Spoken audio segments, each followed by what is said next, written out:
part of me now. Me too. I brush my hair every day. You do. Hello, and welcome to my so-called life. I hope everybody's having a happy Wednesday. Melissa, how are you this evening? I'm wonderful. How are you, William? I'm great. Thank you. Thank you for asking. 20 McTwin from those planets. How are you doing this evening? We're doing good. We're having fun. I'm finally sitting down and just chilling. So I'm ready just to hang out and have some fun. Yeah. The internet in my sewing room / used to be garage was so terrible that I'm in here. Hello, Mo. How's it going? Great to see you. Welcome in. Donnie and Jennifer, welcome in, welcome in. Great to see everybody. Yay, Gene, hello, hello. So I have kind of I don't know if it's a sad story. I don't know if it's banjo worthy or if it's like sad song worthy, you know? Hi, Barb. How are you? Hey, Barb. Is it the song that never ends? No, but you said that, and now it is just front row. And I'm in the head of that parade singing that song. You're welcome. It's what I do best. Welcome in, Barb. Everyone beautiful in north and central Minnesota. 62 degrees in Minnesota. Oh, Barb, I'm so jelly. It is currently... Oh, it's only 89. Only? Yeah, you do, Bronca. Welcome in, welcome in. Terry Caprio, welcome in. Great to see everybody. We got all states represented tonight, everyone, and provinces up in Canada. You know I love Canada. I have a special place in my heart for Canada. I used to go there all the time when I lived up north. Oh, that's so cool. I've yet to start working, although that's okay, Mo. We're here regardless. Hi, Mo. How are you? Melissa, have you ever had a project that, like, you had to walk away from? Oh, all the time. Yeah. Absolutely. Yeah, in fact, that's what, okay, I have a confession to make. Okay. You ready? Okay. I am bringing knitting to our sewing night. Come on in. Come on. Bring it on in. Bring it on in. Yeah, absolutely. Right. I was knitting socks and I'm so sick of socks, so I'm making a hat. and then when I'm done with the hat, I'll start doing the socks. Yeah. And sometimes the best way to finish a project is to start another one and come back to it. I'm on my second project because I'm mad at the first. Mm-hmm. So what you saw last night, I completely quit my project and made something else. And I'm on my second project of making something else. It gets down to the 50s overnight. Great night to sleep with windows open. Oh, I bet. And Mo, we're here for you, Mo. We are here for you. We're here, Mo. Hey, absolutely, Terry. Knitting is cool. Cool. All forms are welcome here. You riding my gloomy, lonely ship, Mo? We are here for you. We are absolutely here for you. And you know that's funny. Like when I'm doing certain things, I watch live streams and I'll watch like certain things, and it's like comfort food. So I completely understand that. For me, I don't know why I love watching sports from the 1970s. People are smoking in the stands. Everyone's wearing a suit. I know you don't really see a lot of people wearing their athletic gear to the games back then.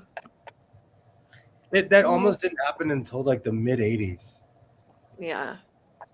At least from, an observer, from the observer who watches old sports. I put my projects in the naughty corner where they aren't cooperating. Oh my gosh, I need one of those, Barb. I love that. I need a naughty corner. Thank you. Can I have your permission to share that? Do you know what I call it? I call it the island of misfit projects. Yes. Yeah, misfit projects. That's good. That's good. Yeah. I'm like, put them in a tote and forget about them for a little bit. So I'm almost done. If I open up, this door right here, this is like all my fabric and everything. Well, a lot of my fabric's in there. And then there's a closet right next to me that has a lot more fabric. But all my projects are in here. And so if I keep the door shut, they don't exist for a moment. Oh, I love that, by the way, William.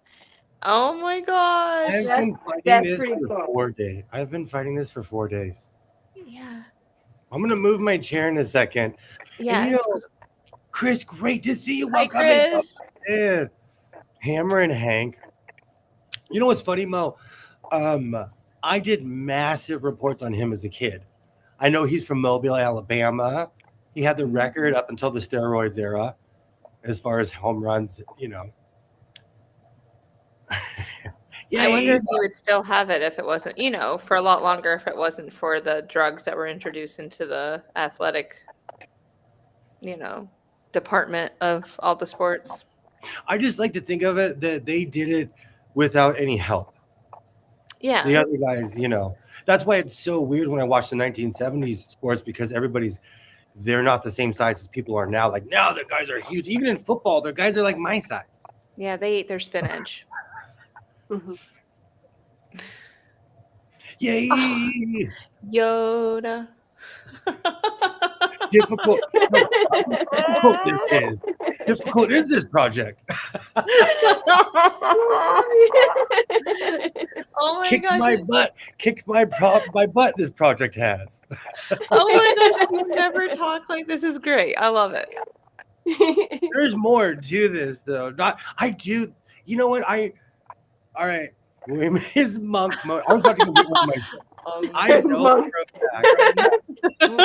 for a fact that right now in my son's closet, he has 75 lightsabers. Stop. We were obsessed with Star Wars. 75 is a bit much. 75 lightsabers? I'm like, are we having like a party in the, on the street or something? Are we like trying to build like a world record? I made this with pockets. But it matches the back. Nice. Very nice. But this material is I love that green. I love that green. Isn't it nice? Yeah. Mm-hmm. Thank you. I don't do steroids, I do spinach. That's why you're strong, Mo. That's why you're strong. I wonder how much spinach Popeye sold over the year. Was he put in the spinach council? Like, we need to sell spinach. Give him Popeye. But I actually like how this came out. I still have to line it, but this thing has kicked my butt.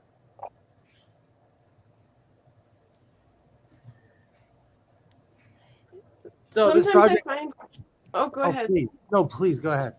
Oh, I was just gonna say sometimes I find when I put a project away that is not coming together and I'm angry at it, I'll put it in a bin and then come back to it later and I'm like, Melissa, you're way too hard on yourself. This wasn't half as bad as you thought it was. But when you're so close to it, you get so obsessed with and focused on the imperfections and like how I wish this was lining up better and and sometimes it helps just to like become too emotionally attached, so sometimes it's good to like just put you in the closet.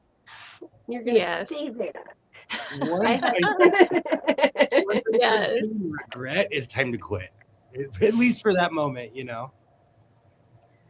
But it's the material. This is carpeting.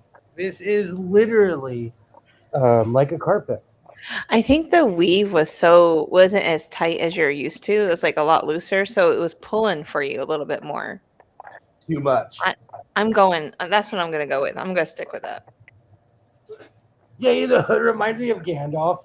I absolutely love Lord of the Rings. I say it all the time. I grew up in a house with a million books, and I grew up in a house with a library, and Lord of the Rings was one of those books where I just found it. Yeah. I said, what's this? So I have a weird love for Lord of the Rings. And it's the only movie I've ever seen where I'm like, okay, they did the books justice. Okay. Yeah, my hood is crazy ridiculous on there.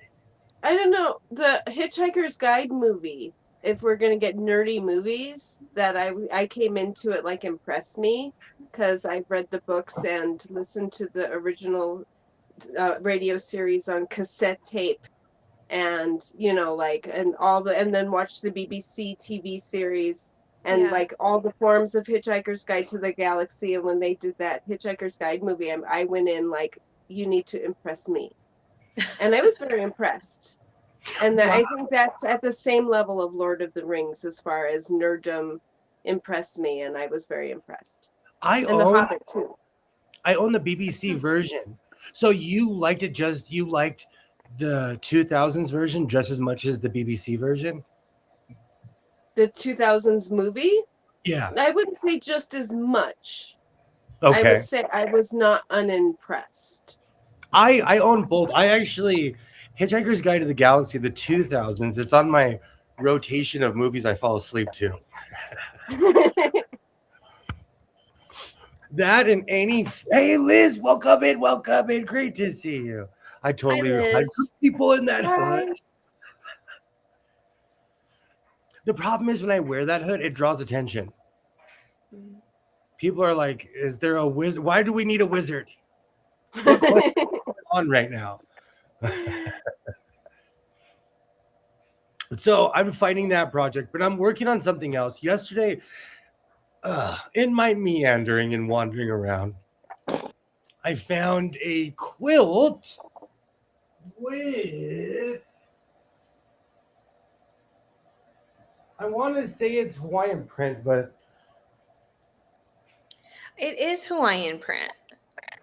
That's what I'm thinking. That's what I'm going for. I was actually really impressed when I found this. So I'll be working on this tonight and completely and utterly not ignoring my other project. And instead of the usual collar, I'm thinking about using this for the hood. Oh, that's nice. So I'm going to add color with the flowers. Yeah. I like the earth tones inside of it. Oh. But I'm improvising tonight because I had no Wi-Fi whatsoever in the garage, so I'll be sewing in here once I figure out how to. Well, the Kenmore table, it weighs at least 80 pounds, and it's all because of the sewing machine. Like, I'm sure the table weighs a lot, but it's the sewing machine inside of it. Hibiscus flowers, absolutely. I'm in love, so oh my God, we always need wizards. I was sick last week. Oh, Liz, I hope you feel better. I missed the show. Thank you so much. I hope you feel better. And how's the weather up north? Oh, thank you. Thank you, Lori. Thank you. Oh, Lori's here. Can I show Lori what I've been making? Yeah. Out of her stuff? Okay. So, you guys, I need a new dress to start school with in a week, right? So I figured, okay, I'll make a dress. And so I started looking through all my fabric, and I go, I gotta do what Lori sent me. So I have it started. And so here it is. And it's just like my normal basic just shift dress. I love that. It's so pretty. I love it. And it's from the fabric that Lori sent me. Like last month. So it's really cute. I got to add a little bit to the bottom. I just got to figure it out because, I just need a little bit longer.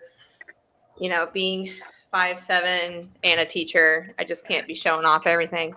So we just got to, and I don't really like wearing biker shorts underneath everything. You know what's funny? You say your real age and height online. Yep. I'm really 6'5". I'm kidding. I'm 5'9". If he's 6'5", that means I'm 6'1". I know, because we're y'all. Yeah. Okay. Yeah. I have to wear really big boots with William. I call my boots. Everyone absolutely loves that. Oh, thank you, everyone. Live in your bins for a while. I'm actually working on something right now with the fabric as well. Oh, And I'm nice. still working on my Tula Bank for everyone who was invested. I am. I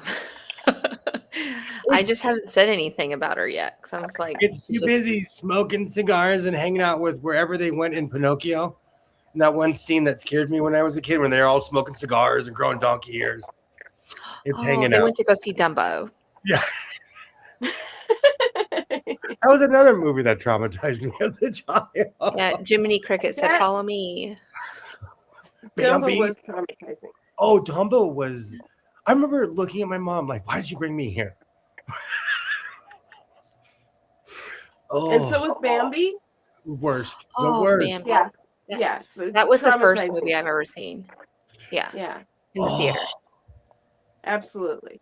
For me, I forgot about Fox and the Hound because I was just about to say that. Well, people would give me all these hand-me-downs and all these things, and so I have a extensive VHS collection, which I know is a shocker to no one. But I have a bunch of Disney movies, and I remember the first 5 minutes I was like, I don't remember this in the movie. And I just sat there. I was like, this is the worst movie ever. But my little brain had suppressed that part of the movie out. You know, when Melissa said books on tape, you brought me back. I had The Hobbit on tape. I had all kinds of stuff on tape as a kid. Yeah, they were quite. Yeah, they looked like books too. You'd have like a bookshelf with all these things on tape. Yep. That's so neat. Yeah, I asked my daughter when she was really little. I'm like, do you know what a tape is? And she said, yeah, it's like a CD. Oh. It's so cute. Every time my son says, "What's that?" I'm like, "Oh no!" And I always started with back in the 1900s. Wagon. You know, it's weird to the modern person that back in the day when we left, we actually left. We'll say, "I'll see you later," and there was no connection. There was no tether. There was no like, look at me. I'm literally holding my phone. You know, I remember the day when we would just wander around, you know. When you left, you actually left. And people couldn't get a hold of you until they physically saw you again. Oh, absolutely. I say that, and I have Life 360 on my son. I'm like, why are you going here?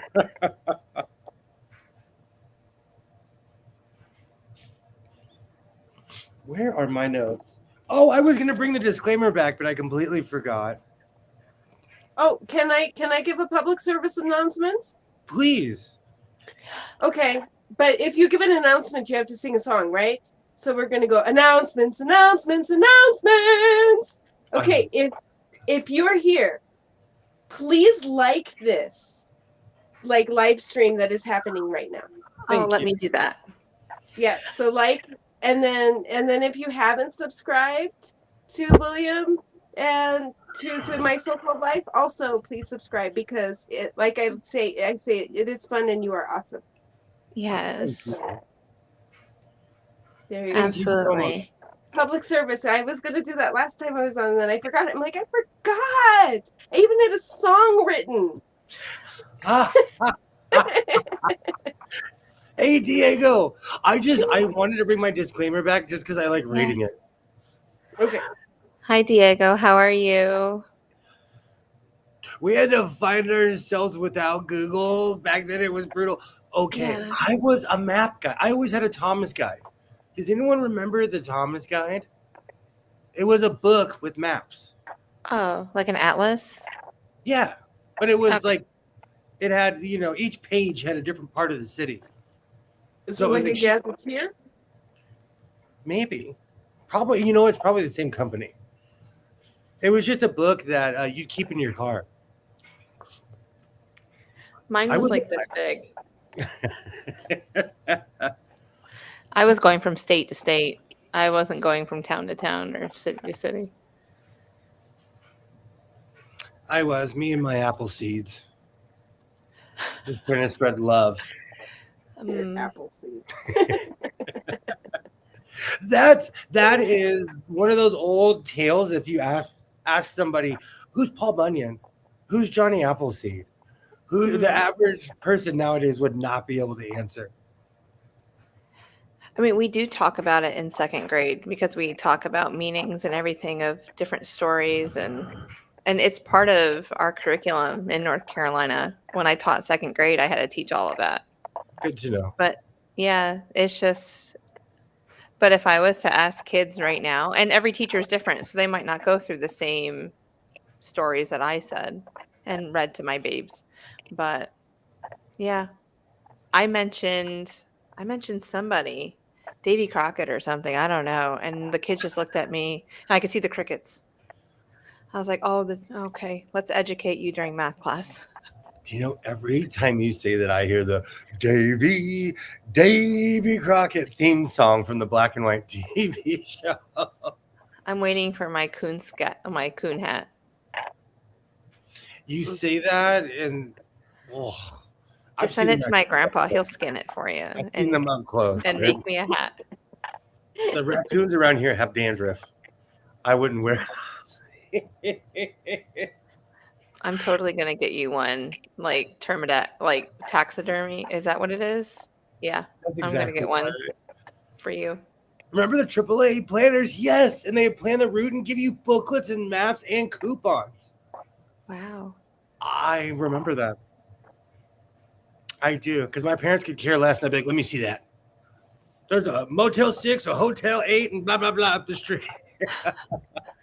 Because you'd have the guide and the itinerary. Oh wow. Man, I remember that. I told my kids about Paul Bunyan, and they had no idea. I love telling my kids stories. So I would tell him something, and it was like brand new to him, and everyone else on earth had heard it. So my kids heard of Paul Bunyan, Davy Crockett. Yeah. Oh, now that song stuck in my head. Davy Crockett. All right, I have to go check to see what I've missed in the other room. Okay, your ruler, scissors, seam ripper, bobbin, thread. The ripper's been closed. Sorry. Measuring tape. You know what? I think I've dragged most of that stuff in here. That's a very good point, though, because I need the measuring tape for the hood. Stiletto? No, I just wear Ariats.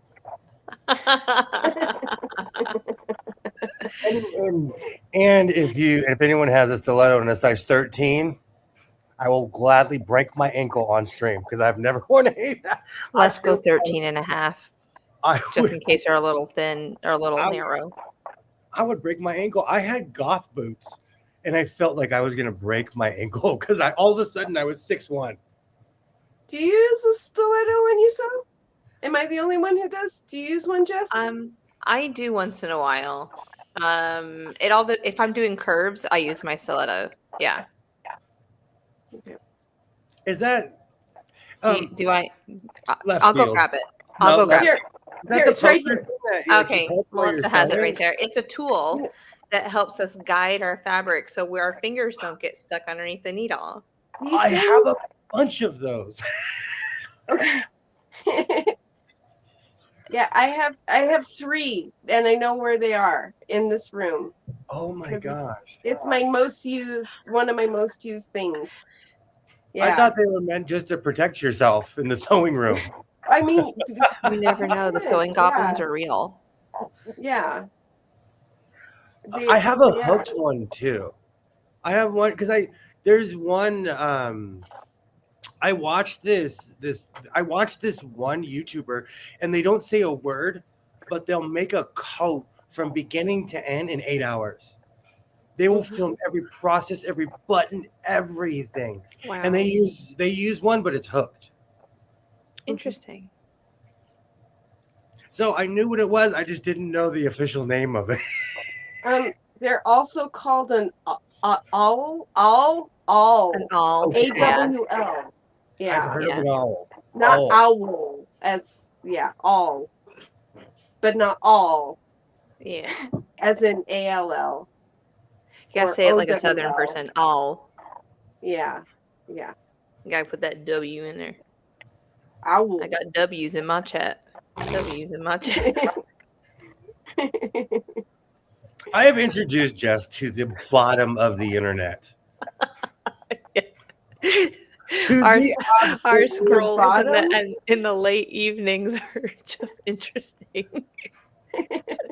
I'm like, I didn't know the internet had a bottom. I thought it was this endless pit. Leave it up to you, William, to find the bottom.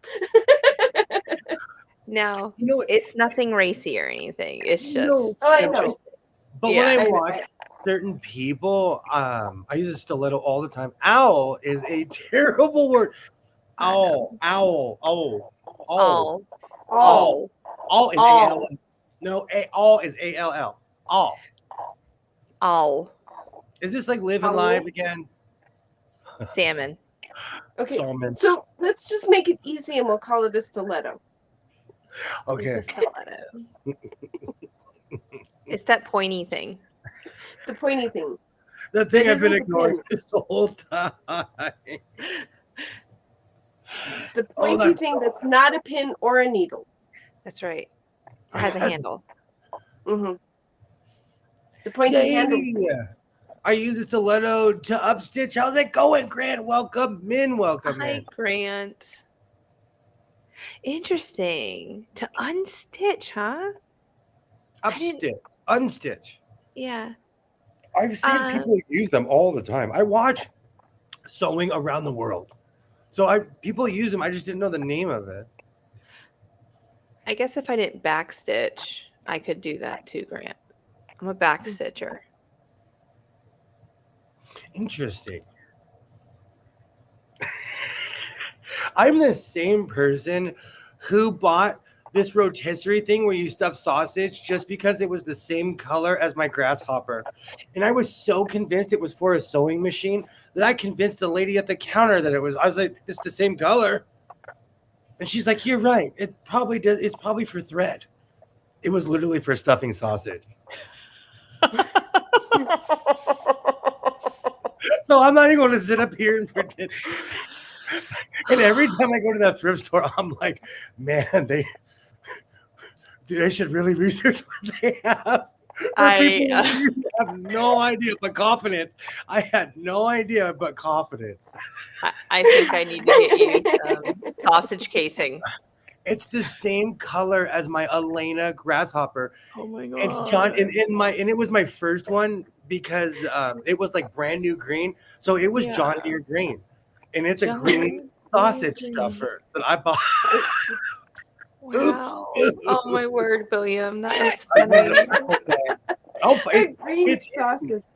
I'll pull it out. It's because I showed it to my mom, and she's like, "Are we making sausage?" I was like, "What are you talking about?" She's like, "Come here, come here." Back in the old days. I had no idea, but it's the same color as my grasshopper. That is hilarious. Every time I go to that thrift store, I look and I'm like, "Oh man!" But see, that goes to show if you do anything with confidence. Even if you're in utter and complete ignorance. Oh, good times. And why would you have a sausage maker next to a sewing machine? And put it in, they were the same color. Yeah. I believe it. They didn't know what they had. But do you imagine all the research that they have to do anyway in order to sell things? I mean, it must take 2 dedicated people in the back just to label everything. Back in the day, the ranch had a thrift store, and the only thing that they were really like, people in the back, they would always hunt for that weird volcanic glass with blue lights, with with lights. The uranium glass, yeah. It was mainly furniture and clothes back then. We'd get the rare odd stuff, Mm-hmm.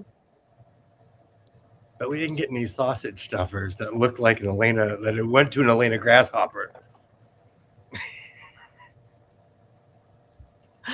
Oh my word. I've also broken a few needles when I don't move the stiletto. Snap the needle in half. Wow. Mm-hmm. Grant, what machine do you sew on primarily? Do you have like a favorite? Do you have a couple machines? Just asking for a friend.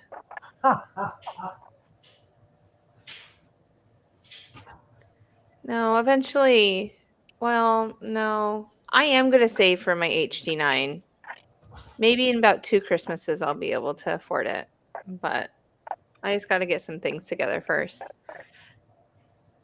I can't justify it unless I sell things. And I don't want to sell anything right now. Oh.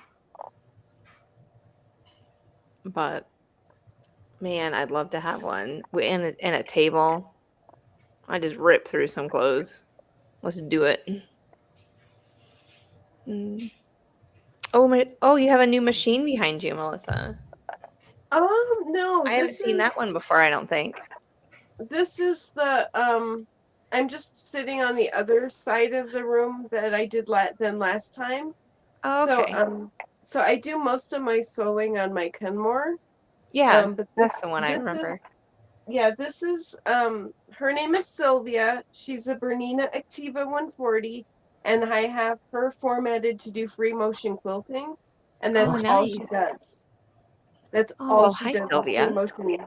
Yes, all she does is free motion quilting, and that is it. Okay. And then, yeah, and so I do all the piecing and almost like I would say everything other than free motion quilting on my Kenmore. Oh, that's nice. But for free motion quilting, you have to make so many changes. You know, like so you need to change the tension. I find it works better if you have lower tension. And if you've had anyone in the chat has had different experiences, you know, feel free to pipe in. But then you will need to change a foot, and you need to drop the feed dogs, and you want less pressure on the pressure foot. And I mean, there's just so many things. And once the tension is set, you don't want to like make changes for piecing and changes, you know, go back and forth between piecing and quilting. So I just decided that, and since I have 2 sewing machines, that they're just going to do different things. And she has a slightly bigger throat. I mean, look at that throat. It's enormous. That's sarcasm. But it's bigger than the Kenmore. You can fit a lot of quilt underneath it. You're answering something I wrote down in my notes. Because I want to start quilting. I want to start quilting some of the quilts that I have. And I was going to say, what machine do I need for free motion quilting? Well, any of them. This is not a free motion machine. It's just that I have it set up for it. Okay. So, I mean, so like I could set my Kenmore up for free motion quilting. So it's not that's not what this does. It's just how I have her set up. I just want to make the fancy lines. I just want to spell my name a few times. Yeah. I'm being sarcastic. I'm being utterly and completely sarcastic when I say that. Yeah, but I want to start quilting. And I have a question. Is that a no-no to quilt on something that's already quilted? No, I would. Yeah. Yeah. But I am not the quilt police. So, in fact, I am an active like rebel. I'm in the rebellion against the quilting police. So no, you're right. You're in good hands. People tell me all the time. Don't ask me. I'm like, sure, do it. You know, it's more of a consensus. This is more of a consensus. Yeah. I'm just taking notes, you know. I saw mostly on a Juki TL18, very similar to an HD9. When I quilt, I drove an APQS Millie on a 12-foot frame, and there's the OG, a mid multi-stitch brother. I'm looking at my 8-foot frame, and I'm like, you got a 12-foot frame? I was like, I could not fit it in this room. Wow. Nope. That's a big frame. That's like king size status, my friend. Oh, wow. That is huge. Amazing. Because my stand was 12. No, it was 12 feet. Was it 12 by 18 or something insane. Yeah, it's big. You have a very big. You're talking about your background, right? Yes. Yeah, It was it's like 10 by insane. 12. Oops. Hey, I gotta look up this machine, the APQS Millie. I feel like I've seen that at a show. That the Millie sounds familiar for some reason. Yeah, it does. Hmm. You're right. But I'm also the guy who wanders around quilt shows, and I'm like, I'm not kidding you. I'm not kidding you. And this is a Don Rickles joke, but I kind of want to do this in real life. I just want to be on. I just want a machine where I can do the World War II fighter pilot with the da, da, da, da, da, da, da, da. I just want to be double hands. I'll come dressed up with the cap and the scarf and everything. That's how I want to quilt. They have a Freddie. I'd call it Freddie Freeman. Oh, good great. There's a Millie and a Freddie and a Lucy and a Lenny and an Ellie. It's cute. Do you have the 30-inch throat or the 26, Grant? That's Drop the an feed, amazing dog, looking machine.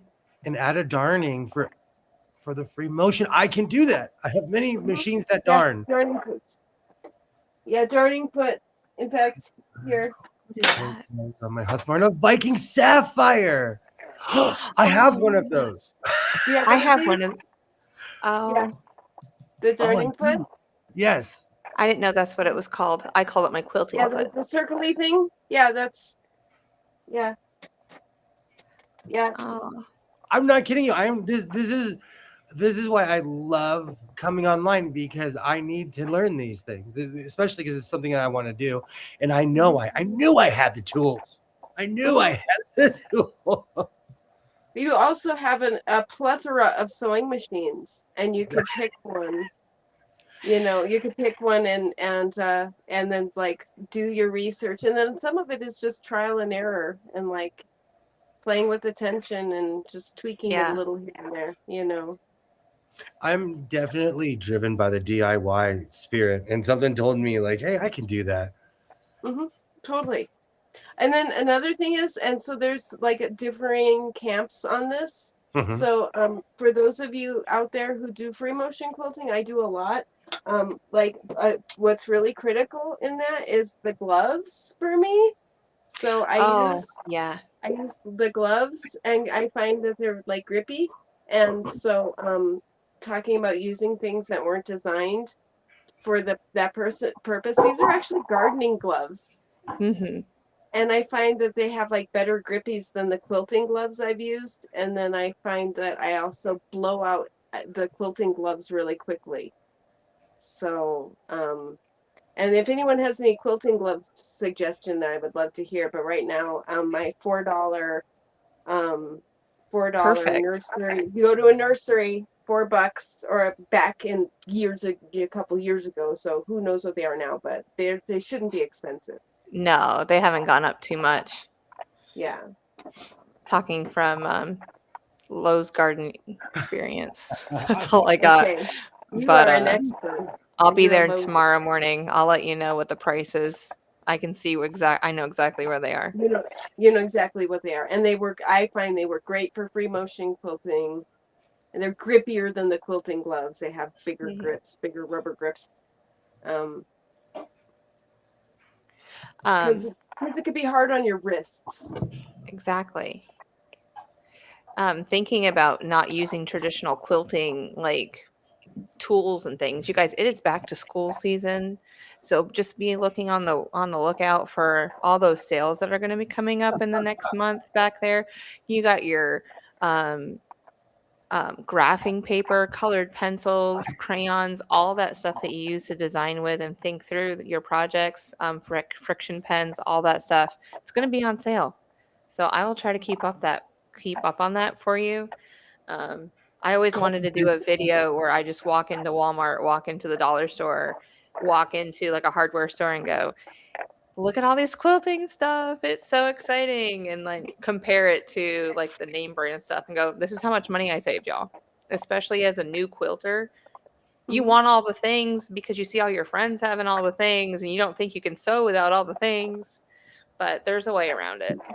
So there's many schools of thought on that. I actually saw a video recently where somebody was basically saying like a lot of people will get into sewing and think they need the most expensive sewing machine. Oh, thanks. They need the best fabric. They need this or that. You don't have to keep up with the Joneses. No. I literally go to swap meets because fabric is so expensive. Millie is a 26-inch throat. I gave up my dining room and part of my living room. Grant, I love that, Grant. That's dedication. I love Barb, that. I'm writing you down. Absolutely, Barb.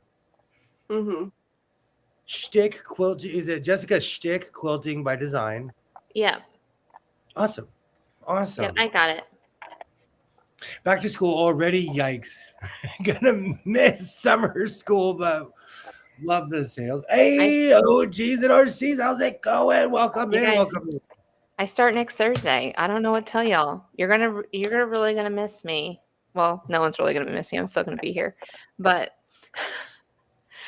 I'm gonna be like, oh my gosh, look what my kids did today, and you guys are gonna start hearing all those school stories again. So, welcome back from vacation.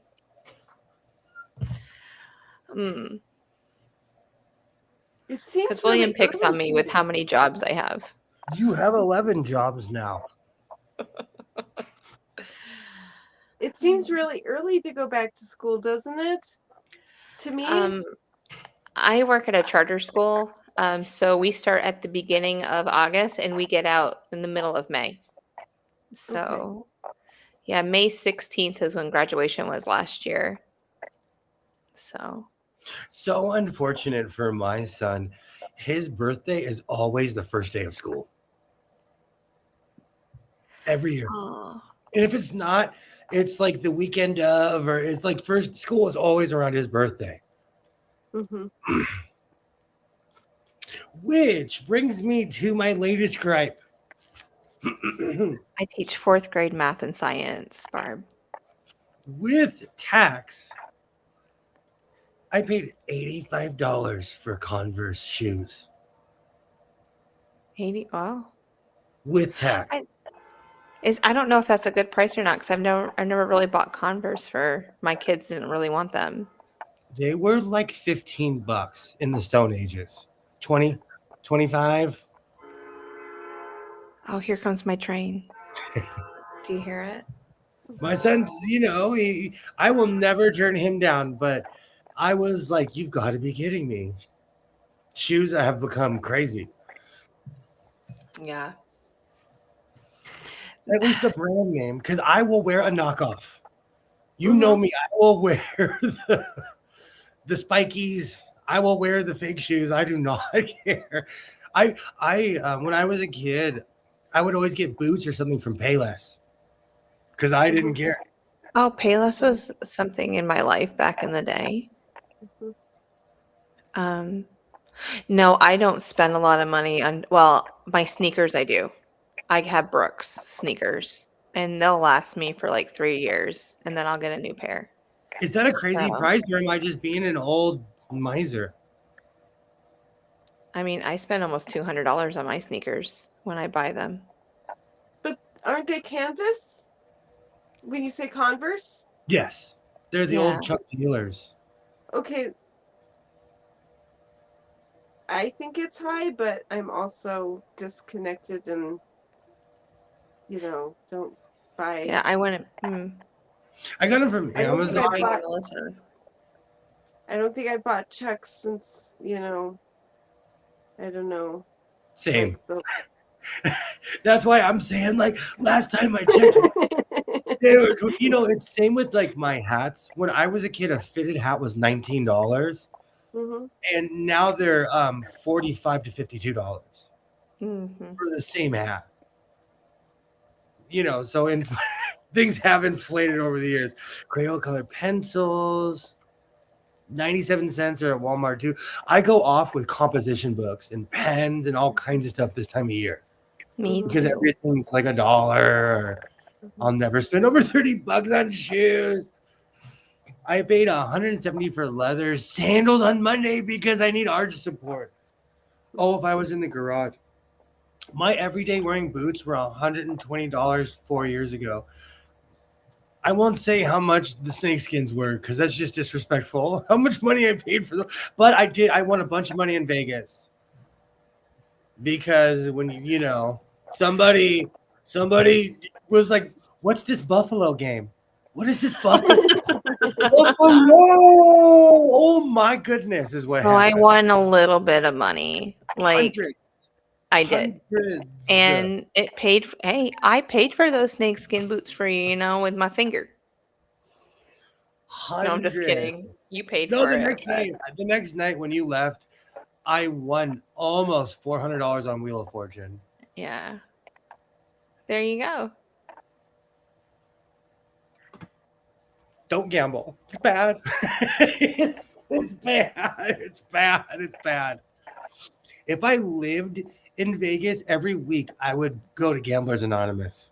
I'm not kidding you. I am not. I would have to. Well, that because I like drinking coffee with people too. Yeah, we'll keep you busy.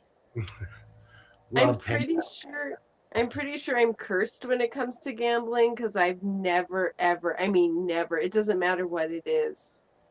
I just don't win. And so it's like really not fun to not win. Yes. Yeah. Like ever. So, or like even things like, like my quilt guild is we're going to do a drawing for everybody who got their submission in on time. I don't win those. I don't win if I play bingo for the fire department fundraiser. I don't win that. I'm like, you know what? Just here's your $5. Here's your $10. And I'm gonna have more fun if I just give you the money and I mingle and talk to my friends out here. Exactly. I'm like, just here. I'd rather just give you the money than then put beans on a piece of paper and watch everyone go bingo and I was one away. Yes. Raffles, not a chance. I won't win. So I wonder, if there's somebody in my past that had a gambling problem, and so I don't. Yeah. It trickled down. It's like Melissa will never win, so she doesn't have a problem. Yeah, I understand. Never. I know never say never, but it's like even the most ridiculous of little things. So it's like, can I at least win the fat quarter bundle? I know. I really like it. There used to be a saying. There used to be a saying back in the day that you might as well just walk up to the pit boss and hand him your money. Mm-hmm. But I love Vegas. Don't get me wrong. I love Vegas for these opulent lobbies and hotel attractions and the fountains and the pirate ships, and that isn't there anymore. The fountains. The pirate ships are still there. They moved them to in front of the hotel. They're not, because the fountains are where the pirate ships used to be. Okay, so they didn't get rid of the pirate ships because that would be sad. There's Treasure Island has the right. Has them, yeah. But they don't fight each other. Oh, I heard they were taking them down, which I think is sad. They weren't taken down, not yet. Where the fountains are, they used to have a pirate battle every hour. Mm-hmm. Like literally an epic pirate swashbuckling, swinging back and forth. Where my fountains are? Yeah. Used to be that. Yes, Jess is the owner and curator of. I don't want to. Don't ruin my fountains. You guys are in laughing form tonight. You know what? This is what it's all about. It's just coming here and having fun. Thank you so much, Terry. But yes, Jess, for anyone who doesn't know, Jess will make me walk 15 miles to the fountains, no matter where we are. She's like, it's only 8 miles that way. I love you too. My ankle started hurting the second we said fountains. Are you ready to go back? I'm always ready for the fountains. I am, but next time I'm bringing my rollerblades, and you can just pull me. Okay. But did you notice that this last trip that we took, I didn't mention them once? I didn't. It was on purpose. Do you know what's funny? We said we were going to do less walking. I'm not kidding you guys. After day 1, I woke up and I couldn't feel my legs. No, it was day 2. It was day 2. I woke up and I'm like, oh man, my ankles were screaming. My thighs were throbbing. Like, you don't move around this much. She's back. Your body kept saying she's back. And we didn't just gamble the whole time. We were actually out. I was actually showing Jess all of Las Vegas because I'm a thrifter. I am all about looking for fabric, finding that cheap thread, finding that store no one's ever heard of, you know. I can say that I haven't closed my ring since I got back. He would grab my wrist and go, "Are the rings closed yet?" Oh, I need a radio. I need a radio flyer with a seat. No, that would be fun. Yeah, that would be very fun. Oh. I love that you guys. I love that your footage of Sam's Town because I've totally stayed there, and that's such a fun place to stay. Do they still have that like laser light animatronic thing that they have with like the eagle and the wolf and stuff? Yes, they still have it. That's gotta be dated. It's just gotta be dated. I love that though. See, I love that. It was fun. I miss, like when you were talking about Buffalo Bills, I miss that America. I miss that America where everything like this log ride is from back in the day. I love that. I miss the wood walls and the crazy carpet. Like I that's the things I miss about Vegas. Because like you said, is one of that's one of the best roller coasters I have ever been on. that roller coaster. That is scary. Because you go up above the hotel. Yeah, and when they said keep your hands in, normally I'm really rebellious and I'm like, oh yeah, and then I got halfway through that ride. I'm like, I'm gonna lose an arm because there was like no clearance. They're like, oh, you better keep your hands in. Wow. There was a sign. They gave me a warning. I'm like, they're like, keep your hands in. I'm like, yeah, okay, let's do it. You know. I really hope they keep that because Terrible's taking over. And we need the log ride too, Terribles. I'm gonna say your name again, Terribles. That's one of the reasons every time I went to Prim, I only stayed at Prim Valley Casino, I think twice. I stayed at Buffalo Bills like 15, 16, you know. I'm not scared to say it. I won like $1,300 playing what's it called? Wheel of Fortune at Buffalo Bills. That was my place. They used to have a mall that was connected to it. I don't know how many Levi's. Every time I'd win like a decent amount of money, I would go buy a jacket and a pair of pants. It's reopened, by the way. Buffalo Bills? The casino, let's see here. I just read, he goes, after 7, Prim Valley Casino reopens just 17 days after Terrible takes over management. So Prim Valley Casino is open, that white building. I don't know. I'll dig a little deeper to see if they're gonna reopen Buffalo Bills. It was just a hidden gem because they had this just really weird Olympic-sized pool at Buffalo Bills. And it was shallow. And it would just slowly grade into this just giant pool. And every time I stayed there, I had a view of the pool. So I would go there to get away from people because there would be no one there during the day. Because, you know, Prim is a ghost town on a good day. So I would go in that pool and I would just be left alone. I miss going there. I have fond memories of that place. Okay. Terrible's plans on reopening Buffalo Bills only periodically for special events rather than full-time daily operations. Well, I will keep you updated with that information. All right, we're gonna have a sewing retreat at Buffalo Bills. I don't care if it costs me 10 grand to rent the place. I'm going to ride the ride Mm-hmm. and hold my Husqvarna while I'm doing All right, type 1 in the chat if you're going to come to William's incredible sewing expedition at Buffalo Bills. Type 2 in the chat if you're maybe thinking about it, and type 3 in the chat if, you know, it's just not your thing right now. Hold on, let me type in the chat. And the roller coaster. I'll buy an all-day pass, and I'll just be on the roller coaster over and over and over again. Just like we lost Melissa. Well, there she goes. She's back in line.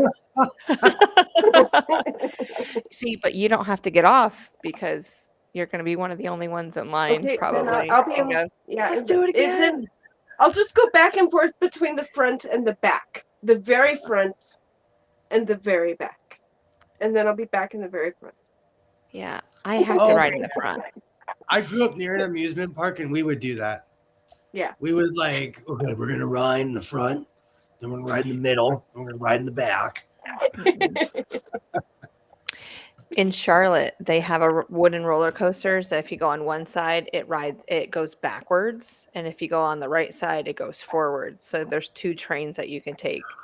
Or you can ride the same ride. It's just, are you riding it forwards or backwards? So it was really cool.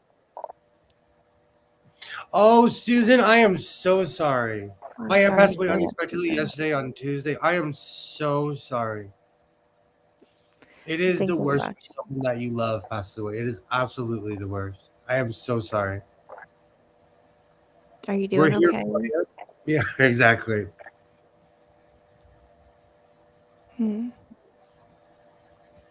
Yeah, let us know if you need anything. We're here to talk. If you see me doing this, it's because I had the ingenious idea of eating mozzarella sticks with marinara sauce.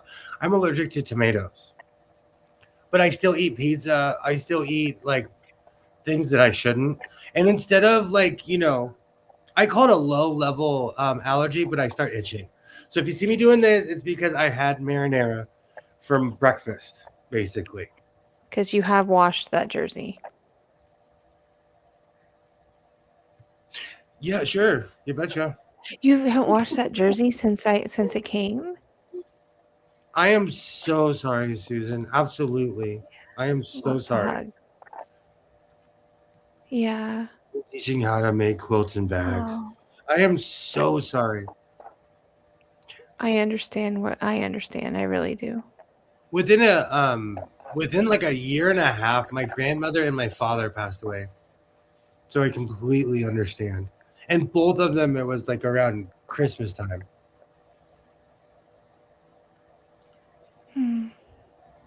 We are definitely here for you, Susan. We are definitely here for you. And it's hard. Oh, so sorry. I'm just sending some light and love your way. Yeah. Absolutely. When I'm distracted by something like that, I can't teach. I can't. When I have something like that on my mind, I am like, I admire the strength of people that I can do that. Like when something goes on and they can just, show a bright face in front of people. I'm the one who's like, I'm not feeling it today. I am not. Yeah, I definitely compartmentalize things. That's something that I do. You would never know when I'm out in the professional world, whether I'm at Lowe's or teaching, that there's something going on inside me, or something that's really bothering me. But as soon as I hit my car, like the floodgates could open, or I get into my house, the floodgates could open because just something hit me different that day. But yeah, when I'm out in the world, I just always have a brave face on. It's just with me. I was told not to be weak. That's how I was brought up. All you have to do is look at my sleeve, and it'll tell you my emotion for the day. My chihuahuas. Oh, staying by my side, snugly. Absolutely. Animals, no. I love that for you too. Yeah. We used to call Cleopas the earthquake detector because he would freak out and we're like, what is wrong with this dog? And then the ground would start shaking and we're like, we believe you. So anytime he'd start freaking out, we would get in the door jams and just be, Animals know. Mm-hmm. Mm-hmm. No. Absolutely. We are all so very sorry for your loss, Susan. I have to go ask my son why he's having such an intense conversation right now. Give me 2 seconds. Yeah, I can't hear him, but yeah. Um, I love how animals are so instinctual. They feel things, they see things. It's like they just know when you need a little bit extra something. I've had lots of little animals in my life, and they're all the same. My Great Dane. So we had a Great Dane when I was growing up, and his name was Astro, and he was a brindled Great Dane, and he was so adorable.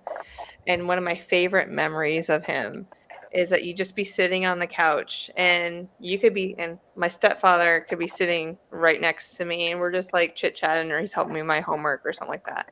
And Astro would just walk in and just sit right in between us and just look at us, going, "Hey, what's going on? How are y'all doing?" Or he'd sit in our laps. He was a great dog. But yes.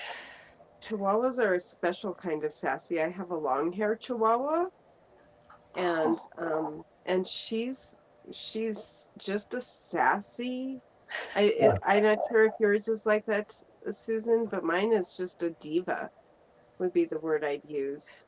But if something happens and she could tell that I'm upset, I tell you, she'll be like right here, Yeah. and where the puppies might be more inclined to want to play.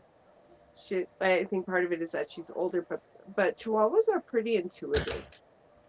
They are, um, and that I've never had a sassiness is not. Chihuahua. Oh, I wouldn't have this one, but she adopted me. She was the neighbor's Oh, dog, and she wouldn't leave, so she adopted us. She yeah. adopted us. She's like, I live here now, and we're like, go home. She's like, but I live here, and we said, Yeah. go home, and she said, but I live here, and then my neighbor's like, she lives there. She's just, Melissa, that's how I've adopted cats Yeah. that way. I was gonna say the cats are like that at my old house. Yeah. You know what drives me insane though is that people won't move away and leave their cat. And that happens here. Or No. like I've fed at least like 5 or 6 black cats. I have an army of black cats in my backyard.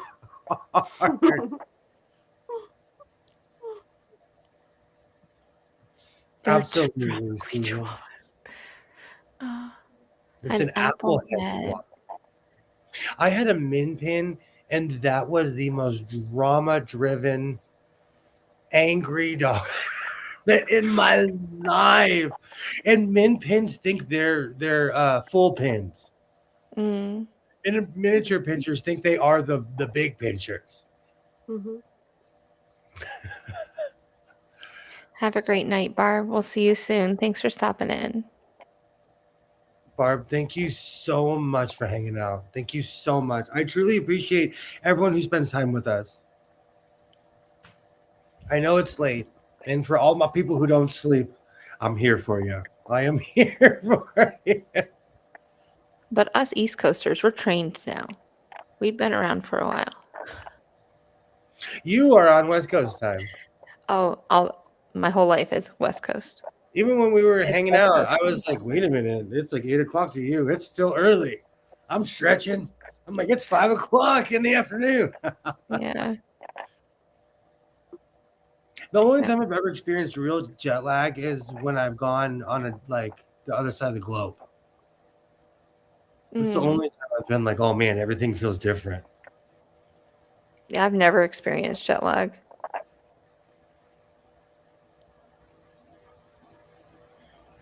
All right. I guess I'm gonna start sewing. You sound so So enthusiastic. I'm gonna start sewing. Well, it's because yeah. I've just been fighting that coat for days. That thing destroyed the needle on my my 404, and it's not like I don't have the needle. But this jacket has taken victims in days. Has everyone seen the jacket that you posted yesterday? Yes, and thank you to everyone who's been watching my shorts. You guys are amazing. I love I that can't even express how much I truly appreciate everyone, even the people who say snarky things. And that one guy I keep on blocking, he keeps on saying snarky things and coming back. So, hey, whatever floats your boat, you know. That's engagement. And engagement is an amazing thing, whether it's positive, negative, or just neutral. He's showing you some love. But if absolutely, Jess, your quilt is gorgeous. Yes, I'm going to make another sweatshirt jacket. I will be. Yeah. I don't know if I'm going to I think I'm going to make it out of this one. I'm going to try to take 4 of these panels and make another sweatshirt jacket. And then the other 9 panels I'm going to make into 3 baby quilts. So stay tuned. We'll see. I just got to pick my favorite 4. And that's really hard. And I still have 1 more to make. So I put the blue ones on top. I don't know if you can see them, but oops, one's there and one's there. But yeah. Working on the quilt of valor first. Sorry, I won't leave you hanging. No, you're good. First of 3 borders in progress. Have I lost a few star points? Yes. Am I going to fix them? No. Yay, Rita. Thinking snarky. What does that mean? Queen Snarky has arrived. I hope Baron's doing well. Thank you, Susan. Seriously, Susan, thank you so much. A while ago, and I'm not gonna and if you're listening, this is not I'm not shaming anyone. Quite a few people have told me that I am hurting quilts. And because Melissa's here, we are anti-quilt police. And we've been anti-quilt police since we began, y'all. I'm bringing them back to life. I wear everything, every ball cap I own. I'm like, ooh, this matches my Phillies hat. I'm walking around my house with the air conditioning on, with my coats on. It's what I love. And refurbishing and upcycling is right up my alley. I love taking things that weren't intended for clothing and making them clothing. What I want to say is they should have went and got the quilts before you did. But they didn't. No. There's only 1 quilt that has been saved. And it went from Las Vegas to California, back to Las Vegas to North Carolina. Thank you. And it's on my bed right now. It also said something if you're finding it at a thrift store. Exactly. So what was it special to the family or to that person, or Exactly. So like, what is the story that led to it being at a thrift store?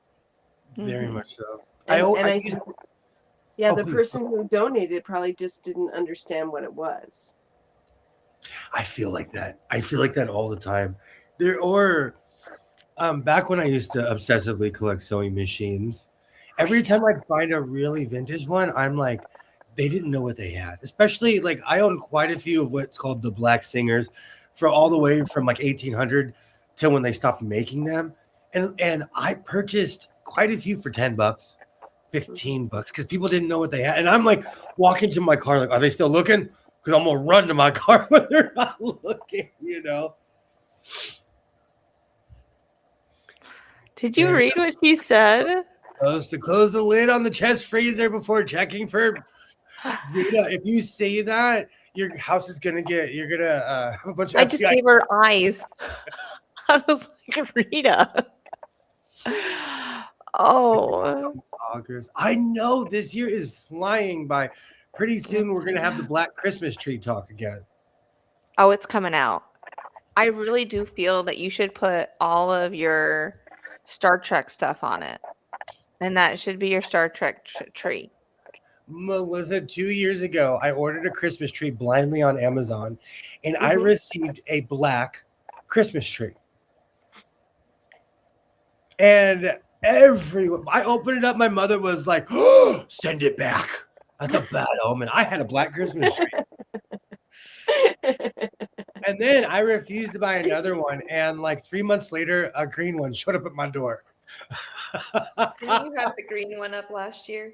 I did. Because my family was going to mutiny if no one liked the black Christmas tree but me. No one. I love the black Christmas tree.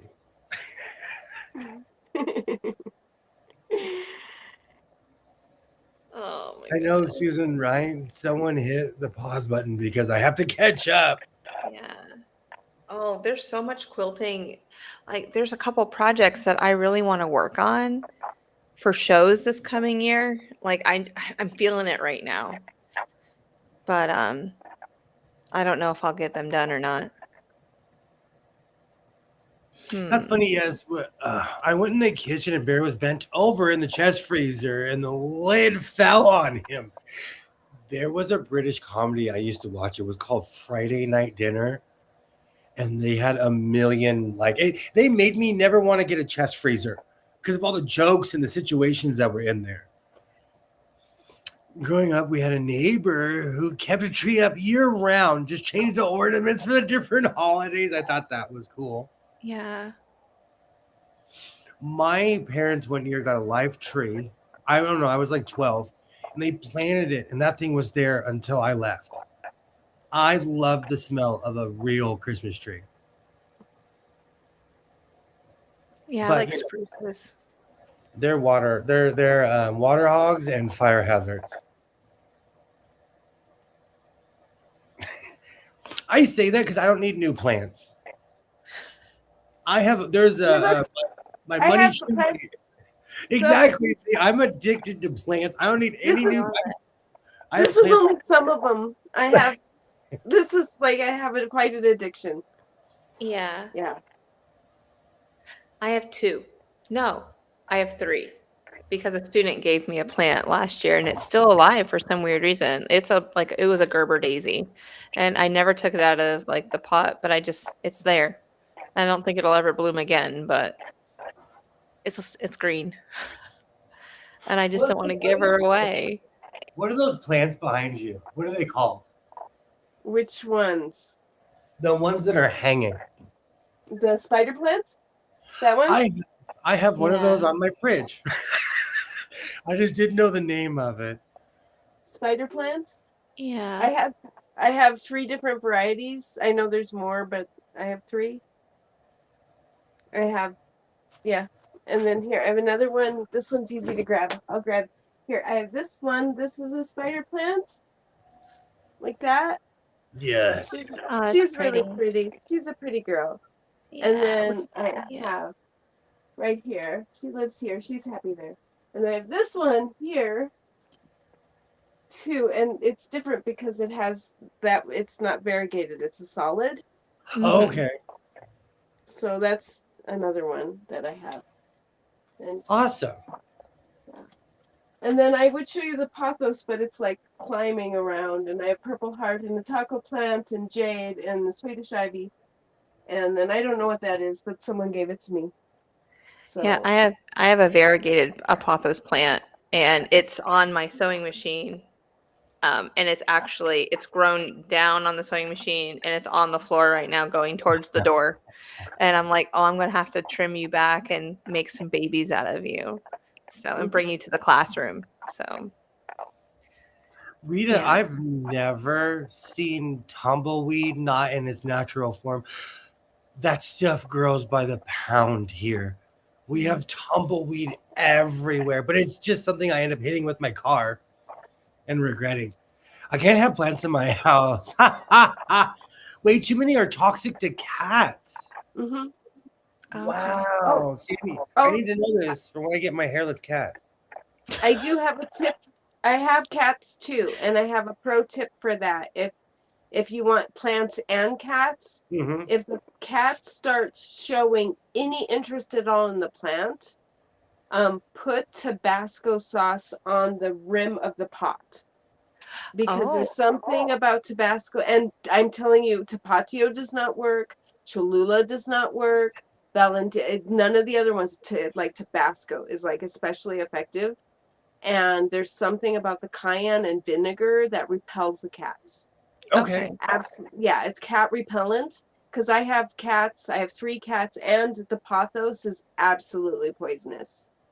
So Definitely. you can do both. You just have to kind of, and the bigger problem is with kittens, in my experience. Yes. Because they're Yeah, curious. but They're trying to figure yeah, life but out. once, but if the Tabasco fades and then they start taking interest, usually you only have to do it 2 or 3 times before the cat is like, I don't want anything to do with it because it burns my nose. Yeah. Not good to know. I like No, that. And that does work with rodents too. I had plants outside, and the chipmunks were getting into it, and I put Tabasco sauce on the rim, and then all of a sudden the chipmunks left my plants alone. That's right next to the blinking light thing I learned about lions. And I actually did it with a mountain lion that tried to wander in the shop. If you flash a really bright light at a lion, it'll walk away because it messes with its vision. And so the neighborhood cats were, because I feed them, they were destroying my lawn. So I got this blinky light. It's solar powered, and anything that comes near it, it blinks. It saved my yard. So the same thing that works for lions and tigers works for cats. When I was first growing my fig tree, which is now like a 25 by 25 foot beautiful thing, it's huge. I used to put cinnamon on the plants, on the leaves themselves, and the deer wouldn't eat it because that's the only thing that would eat it. Even my hydrangea bush, they would eat all my buds off of my hydrangea, but I just started putting cinnamon in between the rainstorms, and they just finally left them alone. So I guess that has like a little spice to it too. They just don't like it. Rita, the only safe plants in my backyard are my chilies that I grow. The animals, we always say that they're smart enough to leave them alone. That is the only thing that does not have predators. I can't grow. Everyone knows my pineapple saga. I tried to grow a pineapple, and the raccoons waited until it was a little mini pineapple, and then they were like, "Thank you, I'll take." They took the whole tree and everything. So I can't grow pineapples because I'm just growing them for the animals. Someday you will. Well, they don't like potatoes. They don't like. I grow everything they don't like. The animals, I guess, they're tired of my potatoes.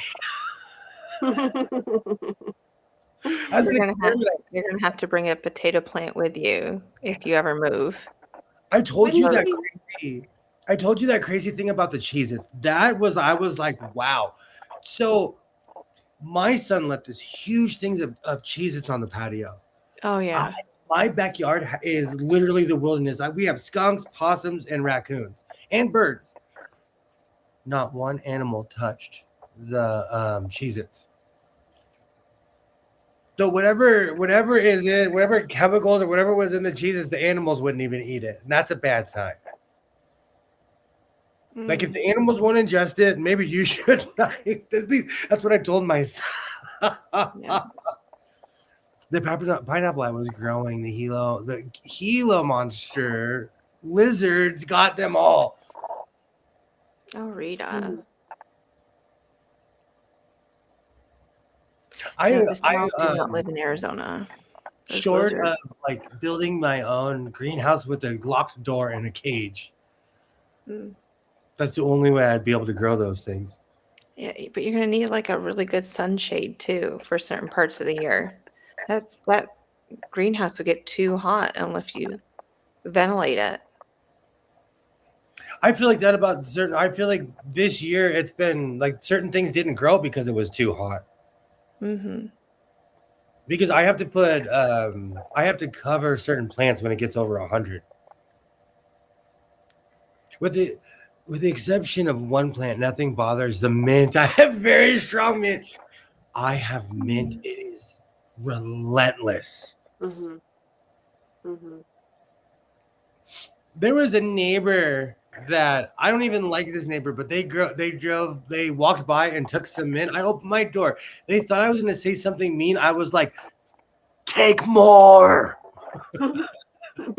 Take as much as you want. That stuff's a weed. It is. It's quite invasive. Oh I man. have it in a pot for that reason, because I don't want to grow it outside because it's really invasive. Mm-hmm. I bet it smells good though once the lawn's been mowed. Well, I have a bunch of plants under my what's that pink tree that I have that I never know the name of? Crepe myrtle.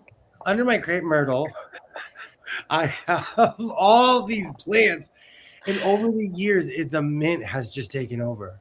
Mm. No matter how much I pull it, it comes back with friends. Yeah, it's like vine is I don't know what it's called, but they just tendrils like all up underneath and it'll just surround that whole tree and into the yard. Like you can't get rid of it once it's there. Unless I don't know. It'd be really hard to kill it all off. Chris says I had a mini rose bush and my cat ate it. I heard crunch, crunch, crunch, and she was nose deep in the plant. Had to hang it from the ceiling. Oh wow. I've tried one of my cats just jumped. You know what's really funny? I think because it's fighting the gray bush, the cats in my backyard haven't touched any of those things. They're more happy because I feed them. My mint is growing and grow. Mint is insane. It's. I wouldn't wish that upon my worst enemy. I grow sunflowers on the far side by my cars. Sunflowers also, they come back every year. The mint comes right back with it, no matter what I do. I have always loved. There was a Dunkin' Donuts in New York. I loved the way that they had their drive-through area.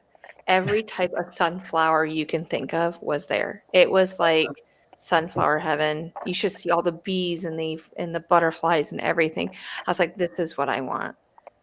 And I always dreamed that on my way to my chicken coop, that's what it would look like. Just all these wildflowers and sunflowers because I love that idea. And I tried doing it one year. But somebody accidentally mowed over half of my flowers. Yikes. Yeah, it was a child. It was okay. It was okay. I was only mad for 2.3 seconds, but did not show it to that child.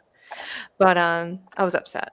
But anywho, because it's just like my chickens need a little bit more shade. And we have like a nectarine tree. And that's the only thing that really gave them shade and I tried putting it more in the woods. But anywho, I just thought that would be so pretty.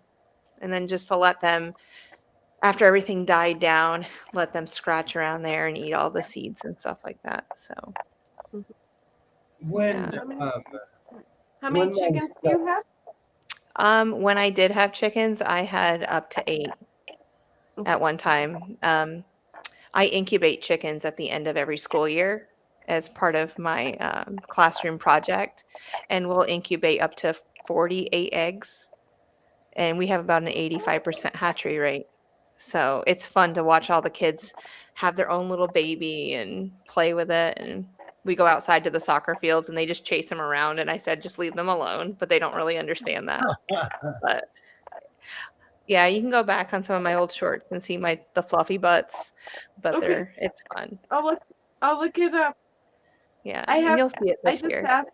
I just asked because I have 3. Even just a couple of them add to your quality of life. Yeah.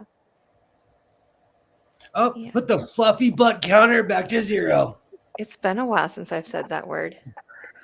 Fluffy butt counter. Yes. I call them cheapy cheapies. Oh, I love that too. Because they go cheapy. I mean, that's what they say. It's like, oh, look at the cheapy cheapies. No. And there's always one that's so friendly. And I have these overalls that one of William's friends, I had her make them for me. And it has like a little pocket in the front. And sometimes I'll take a chicken and I'll put them in there and kind of hold them. And I'll walk to other classrooms and show them our chickens. Or go down to the kindergarten class with my whole bucket. Hashtag Pamerals. Pamerals, yeah. So I'm known as the chicken lady at school. And to walk through the halls of your school cheaping. Oh, yeah. And they're there. Like, I So when we come back from spring break, that's when I start the incubation process. And so about 3 weeks before the end of the school year, they're all hatched out, and I have this huge brooder. It's probably almost 3 feet long, and I put it on a table out in the hallway, and the kids come by, and I just have do not touch signs with like a picture and everything like that. But if a kid that maybe has like a behavioral opportunity, or they go to the special education room, if they've done really well that day and they've done all their work, they actually get to hold a chicken. So that's exciting for them. Or if a teacher says, hey, can somebody come down and hold a chicken because they just need to chill out for a second, I'm like, yeah, come on down. And I have like little mats outside my door, and I go sit down on the mat, and then I hand them the baby, and they get to pick which one they want to hold. So it's fun.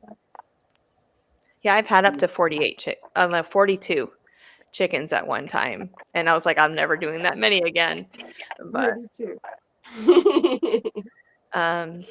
some of them I would bring home and add to my flock, and then and the rest I would just give back to the community, because I send out an email to all the parents and go, if anybody has any chicken eggs out there that's maybe fertilized, I would love to have them for our project.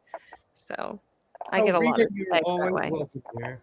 Even though you brought up fluffy butts, you are always welcome here. Yeah, Rita, do you need an email? Do you need me to send you an email? You want to come hang out with us? Rita, we need you to keep an eye out for trolls, even though I haven't driven anyone crazy on the internet, at least live.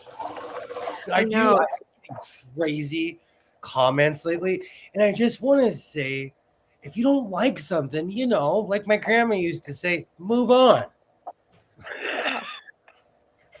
I've been getting some crazy comments from people lately. Yeah, Rita's the residential what is that game when you hit the things whack-a-mole. with the mallet? Yeah, whack-a-mole. She's the whack-a-mole of the group. Yeah. So I will say though, I've been online for a while and I've had a crazy experience, but I've known people that have had much worse. So I don't I try not to dwell on it too much. Yeah. I think that's the biggest thing when you go live for the first time, or you're like on the internet, and you just get those crazy comments and stuff.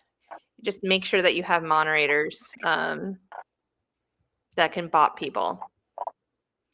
So, hi Katie, how are you? Oh, she was lurking too. Welcome in, welcome in. Yes. Oh, I'm so cold, but I need to start saying, I used to tell people, but see, I was getting too deep with strangers. Like somebody would say something awful to me and I would be like, I feel so sorry for you. I hope you get help. And I was like, I'm really like, oh my gosh, you need help, sir or ma'am. Like you're offended by a stranger. It's like, how unfortunate. And things upset me on the internet. They do. And I swipe, move left or right, up or down, and I just move away from said thing that upset me, Mm-hmm. Just making sure. The other one was a little short. Oh, did you? So you cut it out already? Oh yeah, I wasn't. I try to come prepared to the streams. I didn't notice that you had cut it out. Is this the Hawaiian looking fabric? Yes. That you're with the arms right now? And this is all of this was born because of my frustration from my other project. Mm-hmm. It's been a long time since something's completely kicked my tail. Since there's been a project where I am like, the project's on the table and I'm sitting in the fetal position in the corner, just looking at it like, oh, you have beat me up. Yeah. But I like to show my, for as much as I always say, oh, this is a victory in the house of sewing, I want to show my fails too. Mm-hmm. I want to show people like it's not all rainbows and handshakes. Like there's something I call it being over ambitious, but really it's not. It's being impatient. Really is what. Oh, no worries. So is Grim. So I try to, but also I try not to give myself too much of a hard time. Mm-hmm. Because with sewing comes a ton of there's always a learning curve. This is the thing that makes my son just go ugh. I feel like in life you never stop learning, or you should always seek to find. I don't know, it's one of those weird cliches. So I'm like, even today you guys taught me about free range quilting because it's something I want to get into. Mm-hmm. Absolutely do it. And then I've actually been, I know this is a horrible way to put it, but I've had such horrible failures that I've ended up having to just throw things away. Like, I can't fix this, right? Oh, yeah. Oh. This is just this. There is no coming back from this at this point. There's only been one thing I've ever kept. I sewed an arm onto the shirt like this. That's and it was like there was no way you were seam ripping it out. That's the only thing that I've ever not thrown in the trash that was a complete mistake. So I get it. Yeah, I don't do it very often, but when I do, it's pretty epic. It's like, this is garbage now. Yeah, I just put it back in the closet and go, I'll look at you later. It's good to come together, though, because I think we need to be reminded. Oh, sorry. Most of the time I will put it in the closet, but if I know I cut way too much of it out, and there's no putting it back, and it's going to take me 20 hours to unpick this thing, to get my seam ripper out and rip all these seams out, and I'm like, there does occasionally come a point of no return where it's actually going to be like so much less work to we're just going to get another piece of fabric and start over. And occasionally, not very often, but that happens. William, remember that last quilt I brought to you with all the curves? Yes. So I had quilted that whole top on my long arm, but I didn't I didn't realize towards the end that the tension was off. So I was getting all these little eyelashes on the back during your streams, and you can see me doing it, and people knew what I was doing, but I unpicked that whole quilt. I didn't even notice. I accepted that thing like it was an Oscar, and I hang out with it. I watched it, so you would never have known that yeah. I know. I need to start thinking about your next quilt of the year. Yeah. It's like a thing now. Like I have to make you a quilt every year. My favorite colors? Black, white, gray. Yes. Yes, those are my favorite colors. Black and white together, which seems to be something I wear every day. I have an idea. We'll figure it out. And then I have to think of a back patch for the desert quilters. So I got a lot of work ahead of me. I just gotta start making time and doing it. That's not until everything that Jess is bringing up is literally in 2027. And that's not very far away. It's 5 months. Hey, I'm living in the moment. I'm living in the moment. If anyone says Christmas, I'm leaving. I listen to old timey radio, and at the end of this month, they always have Christmas in July. So for the last 2 weeks, it's all Christmas stories, and I'm like, am I getting inspired already? I don't want to hear any of this until Christmas. Yeah. Thank you, Liz. That the quilt that I'm working on behind me, it's called Starly, and it was a quilt kit that I got probably about 3 years ago, 2.5 years ago, and I just finally cut it and put it all together. I still have one more colorway to do, so, but thank you. The blocks are 20.5 inches wide, so it's a big quilt.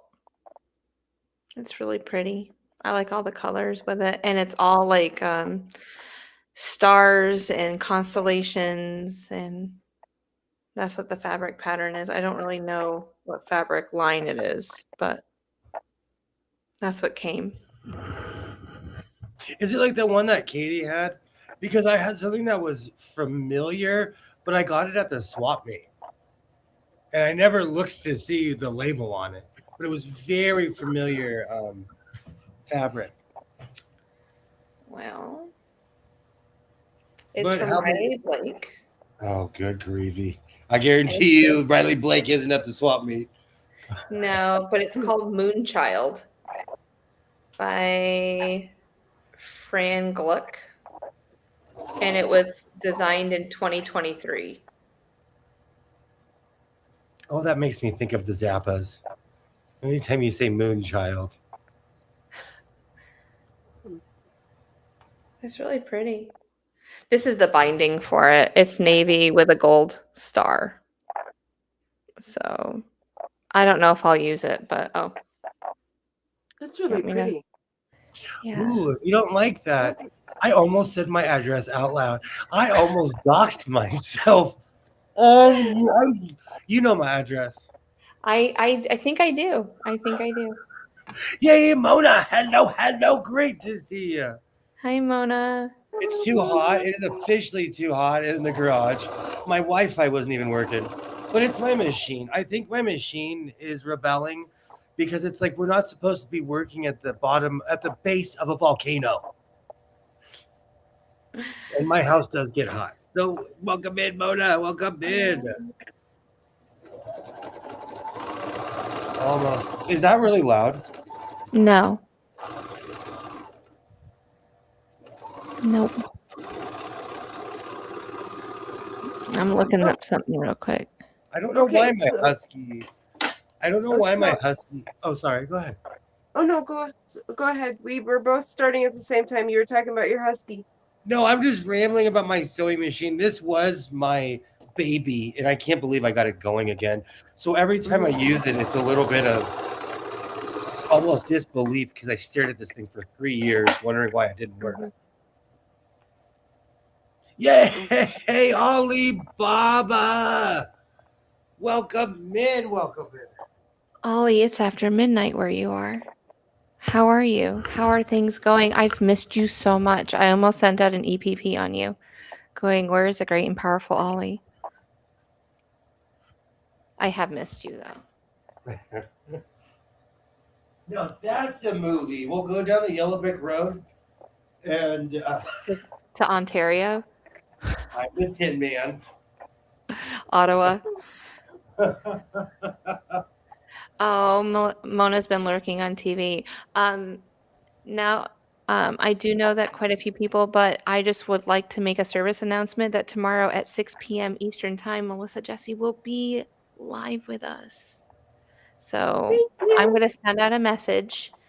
So Eastern Time, 6 p.m. You guys, for us, Melissa will be live, and I will actually send a link out, not a link, but a link to her channel on my page. So be looking for it. Thank you so much. Oh, so absolutely. My auntie gave me some fabric, and so she's like, when she says to me, "Do you want my scraps?" And so what she calls scraps, I call half yard cuts, and I have no idea what's in the box. That she's like, "Here, take these." You had such a good tease. I was just like, show me. She sounds like me. Jess is like, "That's not a scrap," and I'm like, "This is a scrap. This is a scrap." Yeah. So she's a quilter, so it's in the family, I guess. And I thought, let's just do it. That's a fun first live stream, is opening a box of fabric, right? And I have no idea what's in there. In fact, I have 2 boxes. I'm like, I'm not gonna look. And I've actually had it for over a week, and I have not looked. Oh, I so would have peeped. You have monk-like patience. And the only thing that I know for sure is in there is this Tula pink that has the deer, and it's because she pulled it out and showed it to me. And it's the only thing that I know that's in there is the Tula pink deer. And I didn't look down, and I have not looked, and there's this box of wonderfulness, and I have no idea at all, but I know it's going to be amazing. So you're going to, in real time, watch me go, ooh, this is pretty, and ooh, I love, and look how pretty this is. I love this. Amazing. Yeah. I would do fabric hauls and not know anything about the thread count, the texture. I would be like, I really like this. I like this one. That's where all my thread hauls were like, this one feels fuzzy. I like this. No one's gonna judge you. Thank you so much for that, Jess. And I was gonna show you. So I had cast this hat on. So while we've been chatting, I'm now this far. Progress. So, wow. Yeah, I got that far. While we're chatting, I at the beginning of this, I said, I am bringing a knitting thing to a sewing room. Yeah. So I know that when you started and your husband said it was too tight, and so you undid the whole thing. The whole thing. The whole thing. But it wasn't that it was too tight. It's that he wanted more of a stocking cap than a skull cap. I said, I'm going to make you a hat, and he said, great. But we didn't discuss it. Yeah. And so he's like, I'd like one of those looser ones, because the last 2 or 3 hats I made were skull caps. Okay. So it technically fit, but I really didn't get very far. So you didn't. We ripped the whole thing out. It did break my heart just watching you just go like this. I'm like, oh no, oh no. I'll do that. Yeah, it didn't break my heart. You could tell I was not at all. It did not break my heart. No, it didn't phase you at all. You're like, we're just gonna do it. We're just gonna start again and just rip this entire thing out and start over. Yeah. My mom knits. She does. My grandmother. We'll start with her. All the neighborhood kids. She would all year long. She'd be making mittens and hats, matching mittens and hats. And as they grew, she'd make them a little bit bigger. And then right before winter, she'd hand them all out to the neighborhood kids with a bar of chocolate. And I go, you are the most spoiled. You spoiled these children more than you spoil your grandbabies. But I just picked on her a little bit. But it's the kids that she saw every day. They helped her around the house. They took care of things for her. So it was a way that she could give back.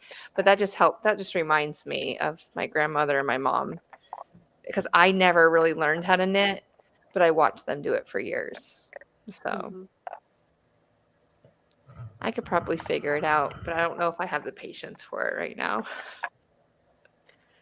I think everybody can do everything if they practice. Oh, definitely. Like all of us here could play piano if we practiced, and everybody here could knit if we practiced, and all, and the list goes on and on, and like all of us could play banjo as well as William if we all practiced. There's I'm just gonna cook for everyone. There's like this weird math I heard someone say one time, and it's kind of true, and doesn't apply to everything. I know there's always some relative something, but it takes a certain amount of hours to become an apprentice, and it takes a certain amount of hours to become a master. It's just up to you to see how much time you want to dedicate to such thing. When I'm bored, I'll sit and pick up my banjo and make sure and then everyone is, then all of a sudden I'm alone. I say, hey, I was in a room full of people, but now I'm by myself. But like sewing, I go back and look at stuff I made 5 years ago, and I'm like, whoa, I've made a step. I could not make a pair of pants without them tenting in the front. And I had to learn how to make pants. So it takes like anything. It takes love and dedication. Mhm. Well, more dedication. Mhm.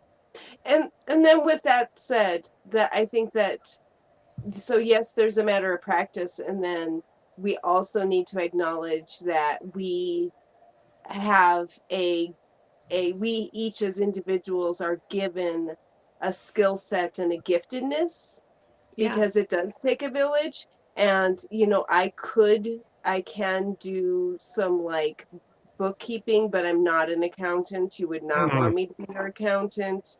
It's not my natural giftedness. So yeah, I can do the math on quilts really quickly, but that's not accounting, right? No. You do not want me to work on your car, and I think like no matter how much I practiced, it's still not like my innate, like what I'm like the gifts I was given in this life. Mhm. So yes, it's a matter of practice, and yes, it's also a matter of, like the predispositions that we have. Some of us just are more musical, some of us are more artistic, some of us are better Yeah, mathematicians. Yeah. I agree with that. Whoa. I do. Ah. Oh.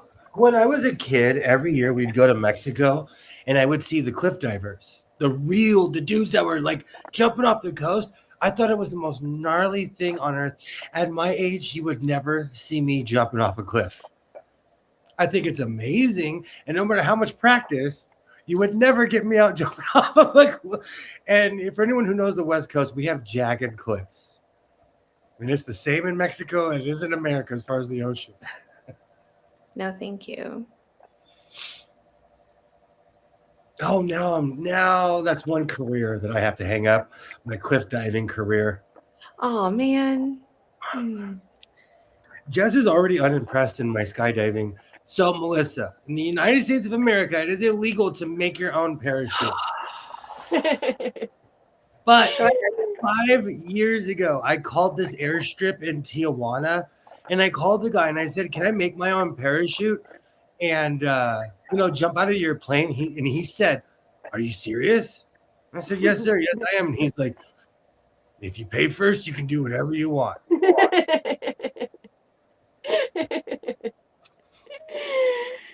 Tweed parachute. Yeah, so technically, Yeah, I have a picture somewhere of his tweed parachute with a chicken on his shoulder. Did you actually make the tweed parachute? no, Is it constructed? no.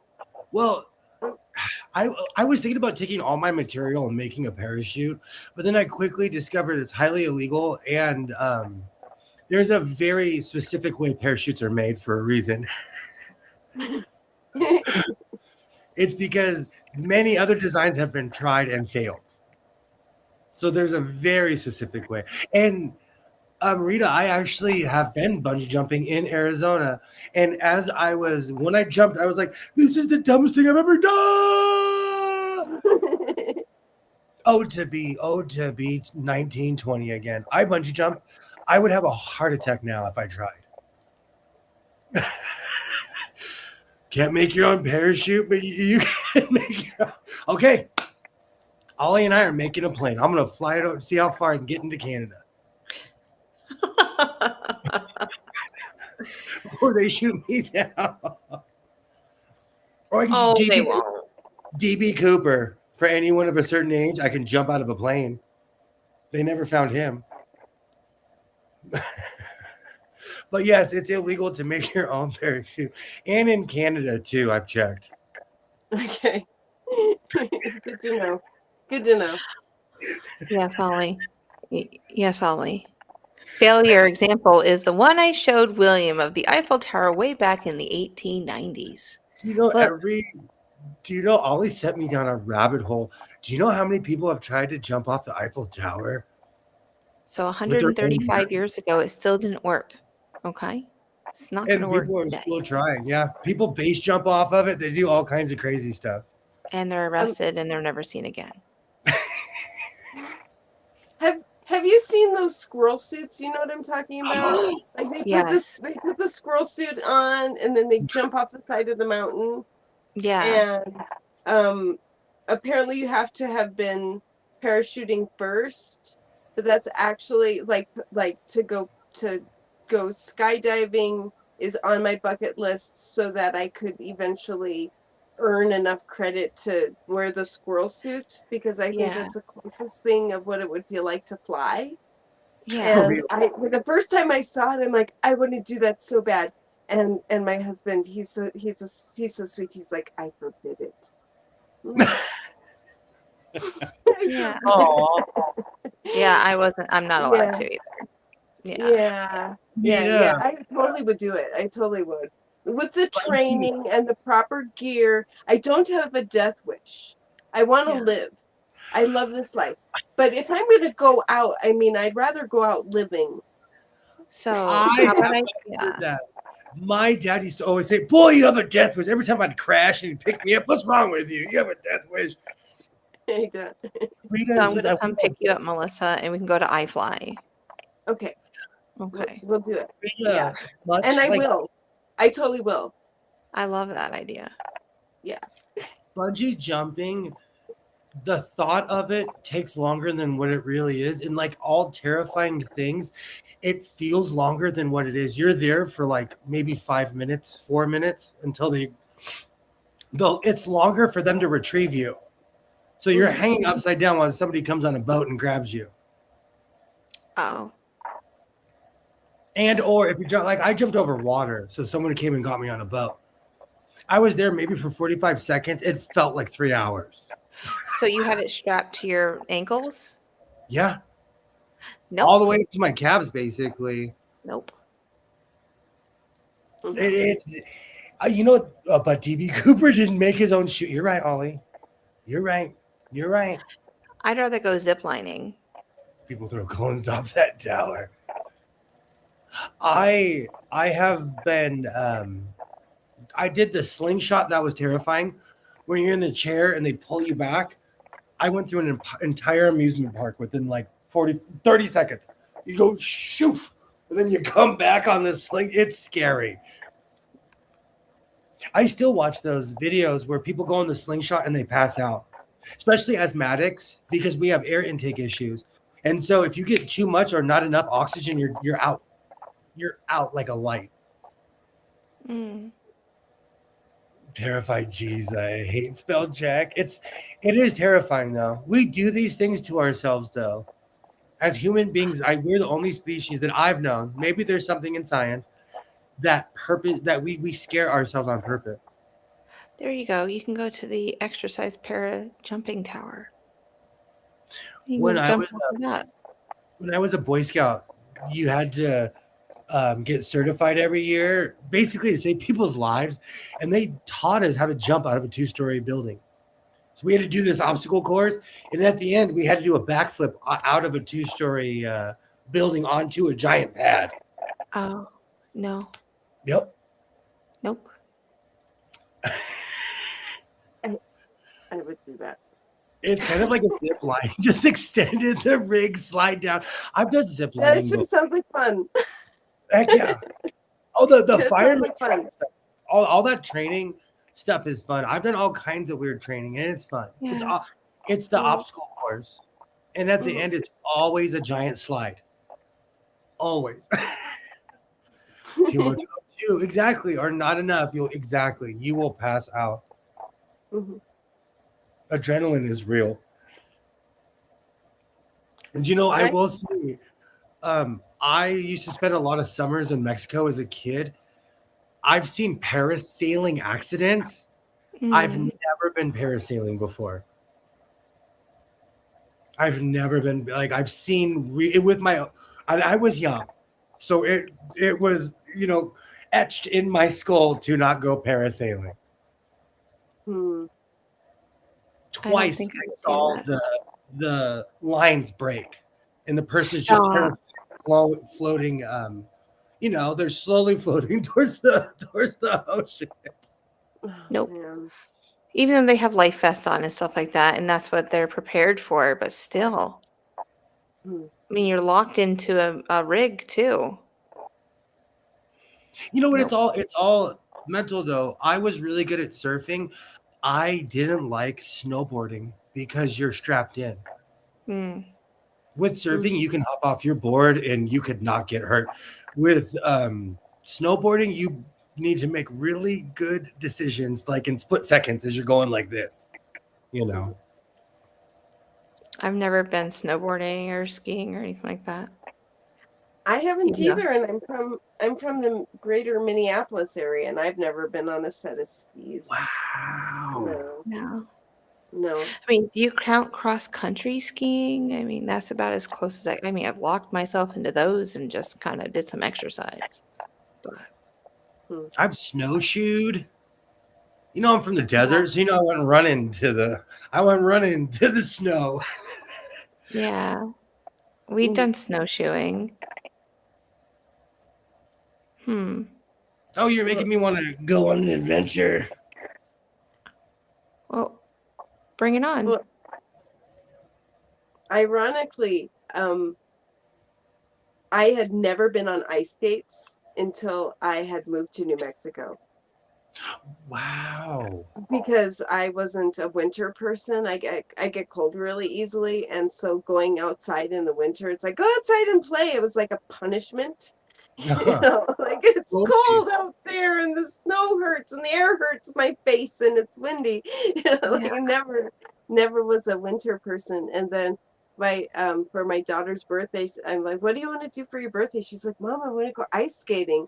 And sure enough, there's an ice skating rink in Albuquerque. So we drove to Albuquerque, and I'm like, first time in my life, in my 40s, on ice skates. Just you know, like this is against God and nature. This is against God and nature. Like, yeah. And I did not fall once, not once. Oh, cool. I also did not do anything fancy. I just got to the point where I could go in a straight line in a circle around the rink. And then there you go. And I was good at roller skating, which is not the same. I thought, I'm good at roller skating. I'll be great at ice skating. I was great at roller skating. No, it's not. It's not the same. No. It's not. It's like me saying right. It's like I can't crochet and people think I can crochet. It's not the same. I ice skated first. I've been skating my entire life, but I had ice skates on before I had rollerblades, and I felt like a natural when I jumped. But I'm a skater though. See, that's one of those things that I picked up naturally, where I'm really good on blades, both on ice and on skates. I need to get back to that. Have you, Melissa? Have you seen my old? I have videos where I'm skating. That's like that. Okay, good. That's like 2 years ago. I'll spare you them up. No, I have. I've seen the videos where you're skating. They're awesome. And you're all serious while you're skating too. That's what makes it even more fun. It's I am skating. I have this weird thing in my head. I think I'm in a Jordache jeans commercial. Remember how serious they were? Yeah. They were so serious in those old commercials. I'm not kidding you. I'm modeling myself after an old Jordache jeans ad. So every time you see me all serious, it's because I watched way too much television as a child. Okay. Yeah, you should be wearing more Stonewash. I am obsessed with Stonewash. I am obsessed with that look. We need to bring that and were they called Karachi pants? Whatever. They were like tapered at the bottom. You tuck them in your shoes. Whatever those pants were called, I'd rock those with my cowboy boots. Do you still live in New Mexico? Melissa? Yeah. I've lived here for 11 years. I can skate. I used to be able to, but not on ice. I think that's funny that you consider them separate. I agree. I'm right in Melissa's camp. I'm side by side. We are elbow and elbow together. Nope, they are not the same. No. I played hockey back when like I looked like a rabbit. When little kids wear hockey gear or boxing gloves, they look like rabbits. They do. Back when I was a little kid, Yeah. and of course I'm from the era of inline skates. I mean, I did inline skates for years. Years. I got on roller skate or blades for the first time, and I was like a baby giraffe. I was just like, I don't know how to do this. I forgot to send you that baby giraffe meme that's been in my phone for like 2 months. Hey KK, how's it going? Oh, I just don't want you to have some. I just don't want you to pick on me. That's why I won't go skating right away. I would never pick on you. Everyone has to start somewhere. And I said, I'm going to get professional lessons and then show you. KK, this is Melissa. Hi, KK. You know what? You need one of those guides. I know that would be fabulous, but it has to be tall enough for me. I'm not going to hunch over.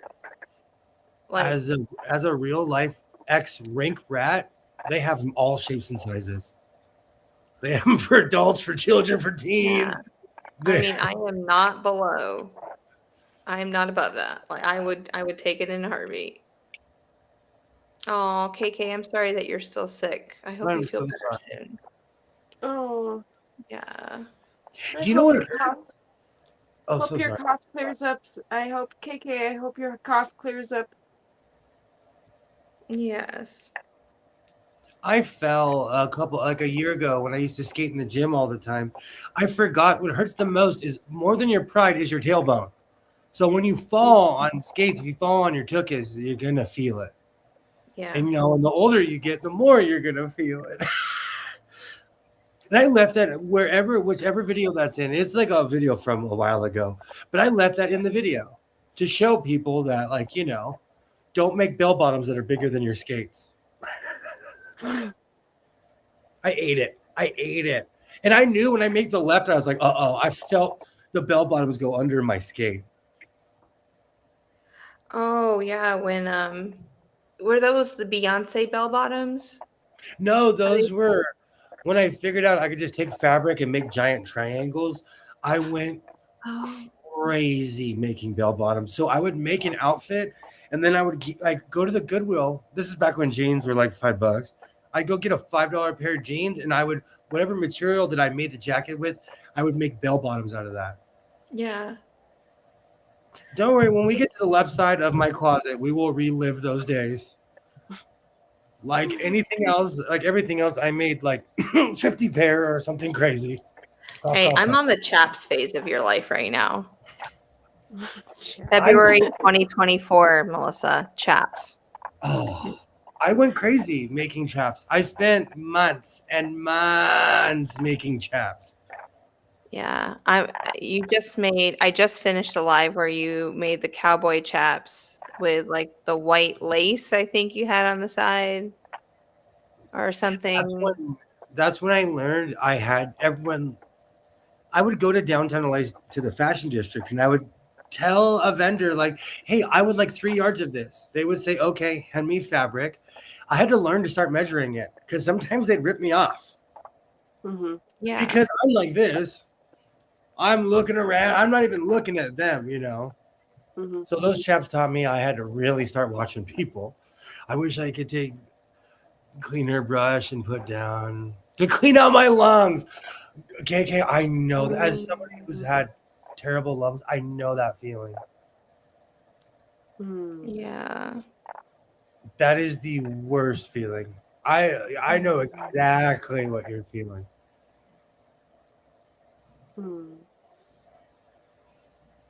I recently seen a deal on chat leather in vibrant colors at a discount. Oh, chap leather. I'm obsessed with chaps. I had to stop myself from buying a really ratty pair at Sandy Thrift 2 trips ago. Whichever trip I picked up just from the Vegas airport.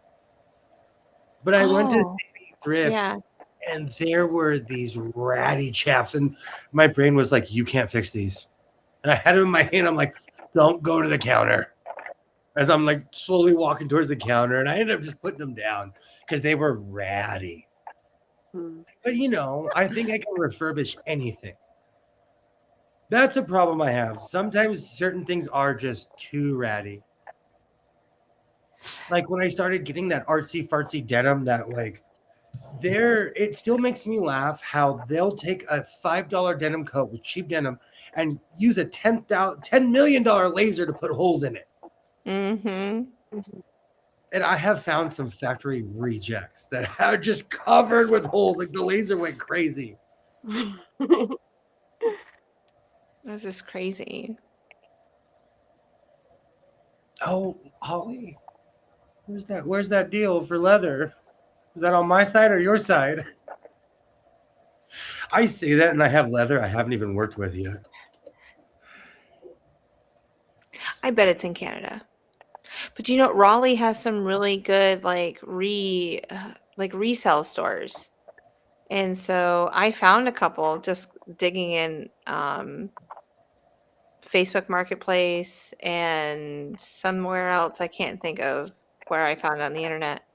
But I mean, it's not as cheap as the flea market you go to, but it's still a good price. So I'm here for a good competitive price.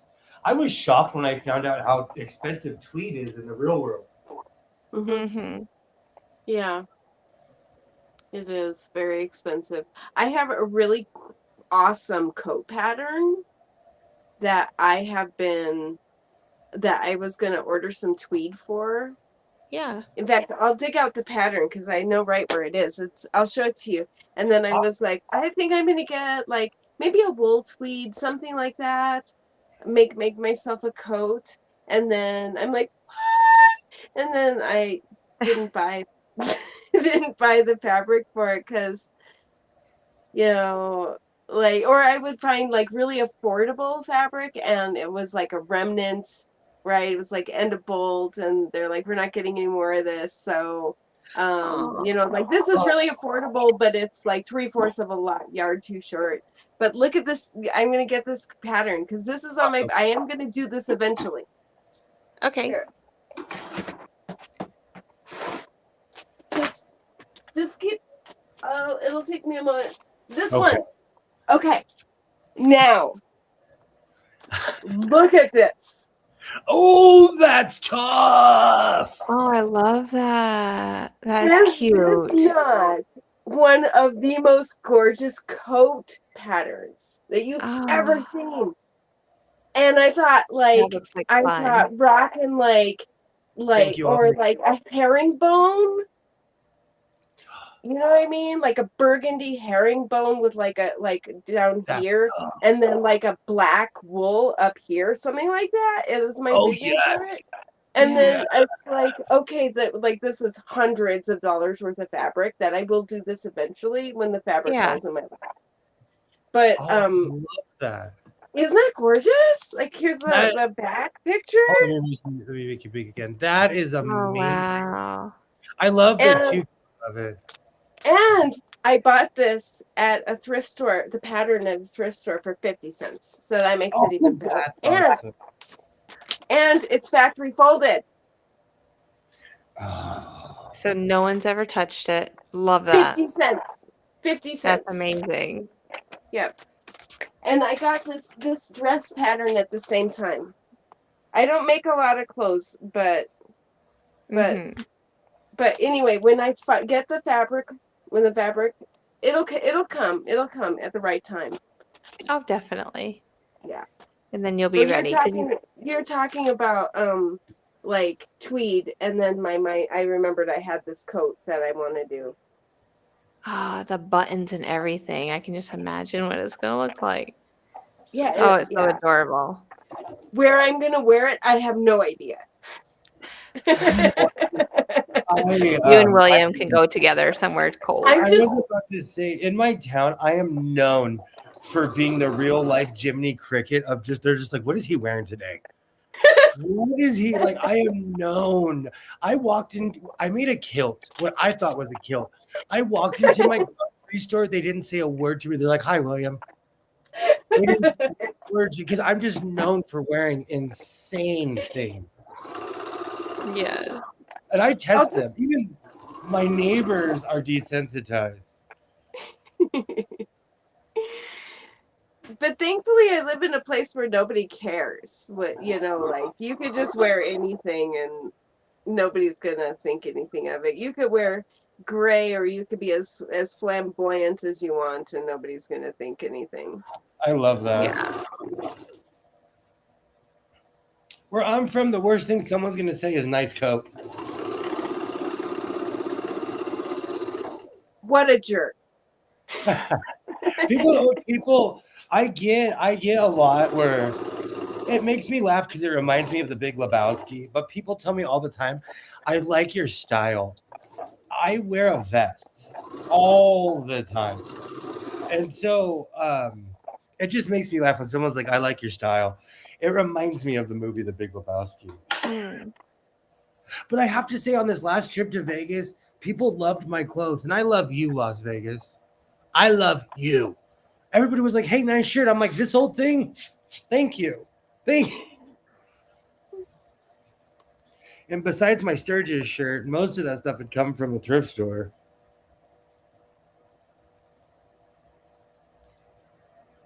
I love thrift store finds. I think it's just so fun to go on because you just never know what you're going to find. And so it's like you have all these lists of things that you want or like you don't need, but you would love to have. And if you do find it, amazing. But it's the hunt. Oh, heck yeah. So for me, it started with Nikes. My parents refused to buy me expensive shoes. And so I would go to thrift stores and find, shoes. But then I learned real quick that Nike isn't made for people like me with giant feet. Nike, their shoes are very narrow. I have a giant wide foot. So my parents were almost doing me a favor.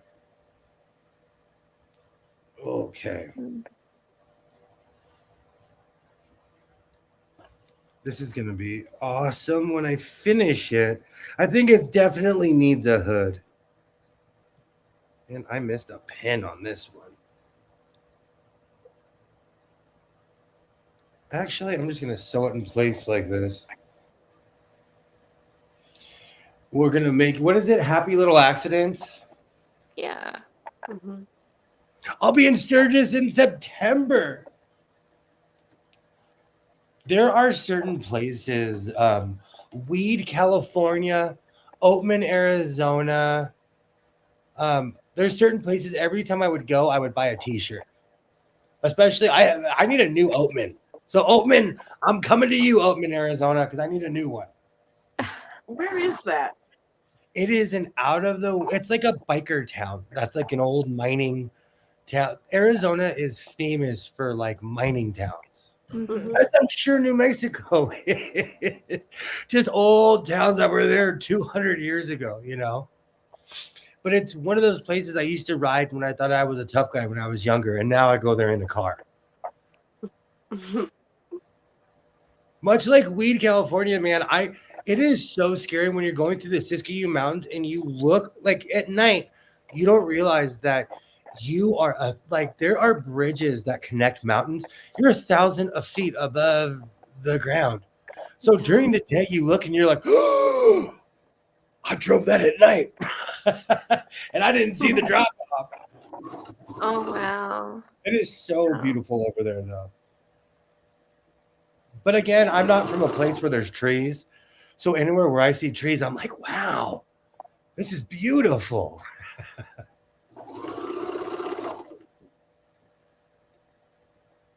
That was on my list of criteria for properties that we moved to, was that it had to have some trees. Absolutely. Because it was easy to find land that looked like the surface of Mars. But no, that's so true. Everything's just it's barren. You're making me laugh. I had a cousin who's like, I own property. They were literally plots of land in the desert where people would go to party. That's all it was. It was just plots of land out in the middle of the desert. Oh, wow. That's so surface of Mars. I'm stealing that one because that's so true. Oh. Yeah, it's pretty easy to find. That's like I was trying to show Jess, like when we were driving into Vegas, you'd see just a bunch of trees surrounding a property. Because somebody would plant like oak trees around, so at least it would absorb the sun. And give some relief. Yeah. I want to be that guy. Like they don't live in town; they live outside of town. Yeah, I guess I just take it for granted being on the East Coast, and there's these huge oak trees and elm trees, and just everything is just right here. We Like, don't have any. I went to a park yesterday, and I went, and I found these trolls and stuff. But what was so amazing, and they had a sunflower field, and I absolutely loved going here. And I was like, I'm coming back with a book next time because they have all of these hammocks. They have all these trees that I guess the way that they made the park, and there must be 100 hammocks just randomly out. And I was like, oh my gosh, I could just lay in that all day and just read. It was just and it was so peaceful and just calm, and the wind was just blowing so gently. And I was like, oh, I would so miss this. I miss that about Portland. I would go sit on the Willamette River and just read. I miss that. And I fell asleep and woke up and my shoes were still there. People still you couldn't do that in Los Angeles. If you fell asleep at like a park, someone would steal your shoes. If they weren't like, wow, attached to your feet. Did they steal them if you're wearing them? I should work for the LA Tourism Board. 100 years ago, I don't know if this had to have been 01 or 2. I worked at a Carl's Jr. and I worked down the street from Pershing Square. And I had a friend who was a security guard. This is back when I smoked cigarettes. I would walk down there and, we would chop it up on my half an hour break. And this tourist walked up to him and was like, someone stole my shoes. I didn't think it was real until I saw it with my own. Well, I saw the aftermath of it. But someone fell asleep at Pershing Square in downtown LA and someone took their shoes. People say all these bad things about Portland. When I lived there, nothing like that ever happened. Wow. Portland was a beautiful city with art and culture. And like anywhere else, they had crazy people. But every city, I would like to think, has their eccentric humans.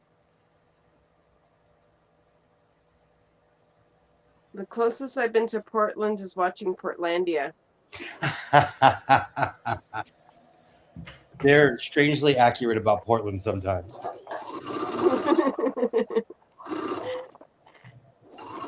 Portland is the only place. I always say that America, if we knew how much we were alike, it would make us all laugh. If we really knew how much we kind of all, I've been to almost every state except for Hawaii. Like, we do the same thing. We go with the same vibe, just, in different ways. Portland is its own planet. And Austin, Texas. Portland and Austin, Texas, they are on a different wavelength. Oh, wow. And that's not even a jab. It's good to be different. No, it is. I had an amazing experience living in the Pacific Northwest. For better or for worse, I had an amazing experience. And I would never change it. Except for the weather, I'd make the sun shine just like 10 more days. That's all. I mean, my only 2 experiences are upstate New York and down here. And I did have a culture shock when I first moved down here to go to college. Because we just treated people a little differently up north. Like everyone, I don't know. I just felt like it was more respectful up there than down here. So, I kind of know what you're talking about. When I my own opinion about it. So, yeah. Like in Los Angeles, the one thing I liked was being a nobody. Like, I've been to New York only as a tourist, but I picture that's like what New York is like. And when you live in the city of LA, everyone kind of minds their own business. When I moved up north, people were like, where are you from? Who are you? Why are you here? Oh, over here, Puka. Hey, it's the only state I haven't been to. I'll be your Puka Shell tour guide for a day. All right, Lori. I would love that. It's the one state I haven't been to. But like most people who have been to Alaska, have you been to all of Alaska? Alaska is half the size of America. I've been to like a peak of where the cruise ship pull up to. Oh. Yeah, I don't think that people should judge a state just by going to a major city or different things like that. I think that was probably my biggest educational gift I could give people down here. When I said I had to tell people eventually that, no, I'm from, I used to just tell people I'm from Canada. Because as soon as I said I'm from New York, well, you don't sound like you're from New York. Okay. What borough are you from? There's more than just New York City, y'all. There's more than just New York City. I was like, I'm from the Adirondack Mountains. And I was like, remember Lake Placid, 1980 Olympics? Like, I would just start thinking of all these things that people may have known. And then I just said, I'm just from Canada. I'm from Montreal. Like, I can't speak French, but I'm from there. That's what I would just tell people because they just didn't believe me. You can always fake it like they did on Absolute Fabulous. That was one of the greatest episodes of all time when the mother was faking French and she didn't realize that her daughter spoke French. Oh, I missed that show. So, Ollie, don't get offended. My Tab. favorite Canadian that's here right now, that I said I was from Canada. Because you should have adopted me a year and a half ago when I asked. Oh, and Ollie, I'm going to look up that Springfield leather. I really am. Since Yeah, it's in America, I have a link. I have the link up. I'll send it to you. $5. So Yeah. I love that. Love it. Oh, that's fantastic. Thank you. I am in love with the wizard cuffs. I don't know why. Oh, yeah, that's the corner. Yeah. I love how you do the corner. And then you use the binding like you don't have to do the binding because it's done. And I probably might use white binding for the entire project, even the hood. Ooh. We'll see how I feel in like an hour. Yeah, Okay. that definitely needs a hood. I would say hood over your pointy collars are quite fantastic, but I think I agree a hood on that. Exactly. I need a variation. And this particular quilt that I'm going to use as the hood is kind of squirrely, and I had to cut some pieces, so it's definitely hood size. What color are you going to do the hood? I'll show you right now. Okay, thank you. Oh. It is right here. Ollie said lots of wizard cuffs lately. Mm-hmm. I've been channeling my inner Gandalf. Ollie says looks nice. Oh, I forgot. Yes, you said that. Oh, yes. I like it. We got this in Las Vegas. We did. At that weird Savers. This Savers was an island. I was going to say it's a Savers. Was that the one that I found? I think when we just happened to be driving. I think it was that one. It is the most random Savers. It was on an island. Yeah. Thank you so much, Lori. Thank you so much, Alibaba. Thank you so much, everyone. Yeah. Snakeskin boots, jeans, no Jankos. I may not finish this evening. I'm just going to say this out loud. No Jankos, snakeskin boots, jeans. You know I love a good giant baggy pant. Okay. Do we have chaps that could match this jacket? What about the chaps? I'm saying this for Melissa. Well, you were talking about the chaps. I mean, I think this would be chaps worthy. I think this is. I think we should bring the chaps back out. It's been over a year. Bring the chaps back. Yeah. I love how you go to like straight golf commentator, and now he's on the back nine ready to. I'm trying to be really sweet. Fluffy hat with plaid pants. Make sure that you have your hairless or your furless cat with you when you're taking pictures tonight. hairless cat. Cleophas the 10th. For the Do you have a permanent, hairless cat? I will. Well, no, but I want one so bad. Okay. I have this weird thing of wanting high maintenance pets. And so when I find out how high maintenance the pet is, I'm like, ooh, I don't want that anymore. Can you name all the exotic pets that we've had a discussion over the last few First, months? it's illegal to own a monkey in the United States, and that was the first. So that's off the list. I wanted a shoebill stork, but the only state where you can legally own one is Texas. Yeah. Tiger King, you cannot legally own a tiger in the United States of America anymore because of the Tiger King. He, in that documentary, is the reason why it's illegal to own a tiger in the United States of America. So that's off the list. No ligers either. Let's go ahead and take that too. You don't want a Ligers. 900-pound cat? I want a 900-pound cat. I don't. And then I wanted a llama, but they spit. Then I wanted an emu, and then I started watching YouTube, and I was like, I don't feel like being randomly attacked. He likes these really exotic animals. Speaking of which, today I watched a video about Highland cows bucking their owners. Was it a mini Highland cow? If you're the size of a Hyundai Excel, you're not mini. It's 350 pounds. That's 33 inches at the shoulder. Okay, I'm going to put a motorcycle on the ground that weighs 350 pounds. And I'm going to say, pick this up. There's no...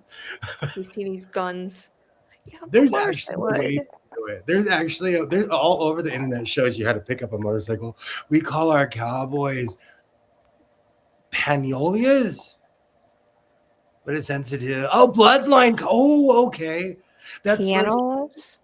In Brazil, different places. Vaqueros, like you can only be called a vaqueiro if you really are one. Like you can't just be like, vaqueiro? You can't just be like, I'm a cowboy. You actually have to like be it. Speaking of which, if anybody wants to shovel horse stuff and cow manure, call me. Jobs you have a job opening. If you live in the California region near Los Angeles, please. You're non-whiny and you like working long days. And it's okay for you to live outside for a few moments and shovel. Please email So Blessed by Jess, and I will get you the information to William. Please leave your email, your name, and a phone number that he can call. All right, we're gonna cut this hood in record time. I just need my rotary. And what experience you had, and what references? Oh, experience and references, absolutely. Yeah, your cow manure experience resume. I couldn't imagine. Know your shoveling experience. So, do you have a honey wagon at work? Not since the modern era. Oh. Marty McFly. Do you know when I think of that? It just reminds me of Back to the Future. When I think of all is like in every Back to the Future, Biff was eating manure in every single one. Nope. Oh my gosh, I feel like we need a close-up of the action that we're about to get. I don't know if I want to show my secrets.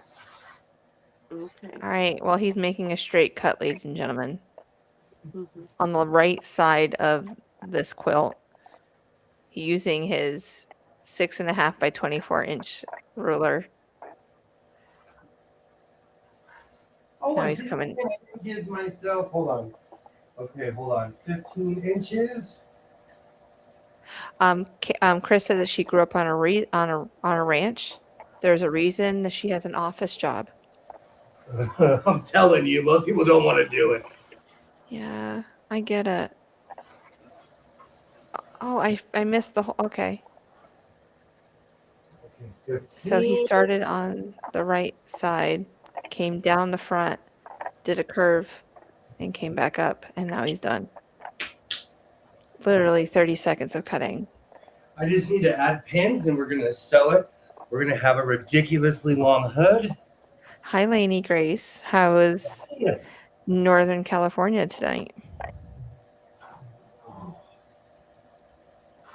How's it going, Lenny Grace? Welcome in. What's Grind YouTube channel? I have no idea. Do you know what? I have a bone to pick with you, Jess. You got me addicted to F1. And so now I am subscribed to Flow Hockey, which shows AHL, EHL, and Ontario League. And now I'm subscribed to Flow Racing. So how does it feel? And I know way too much about F1 that I did not know 2 years ago. Do you have a team? Whichever Lewis Hamilton's on. Oh, I'm sorry to hear that. That's unfortunate. It's my buddy. And I watched him on Top Gear before he got all his tattoos. Yeah. He is a really good he is a good racer. He definitely was at the top of his game a couple years ago. Last year was not his best performance, but I think it was more to the cars and all the changes that they had last year in F1. He's been winning this year. I have not followed them this year like I had last year. So they're on Flow Racing. That's a non-sponsored spot that I'm. And you are up at all hours of the night when I'm sleeping and they're on. So True. Yeah. For anyone who doesn't know, I am a real life clinical insomniac.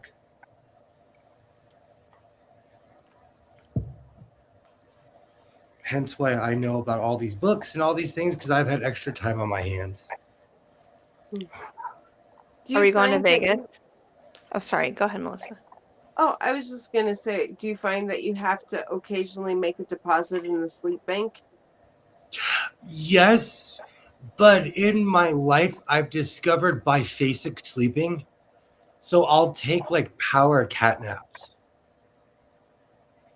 But sometimes that makes me just feel just as groggy and just as out of it. But it was worse when I was a child. I've learned to adapt as an adult. But when I was a kid, it was like torture because I would be up for 72 hours. I'd be up for like these crazy and there really was nothing wrong. It was just I'm a real life insomniac, you know. You ever tried hypnosis?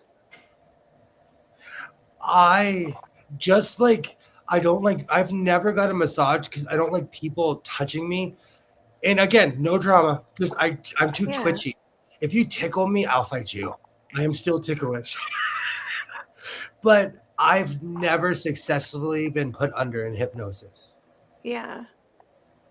Okay. And so it's what. Oh, they've tried. Oh, yeah.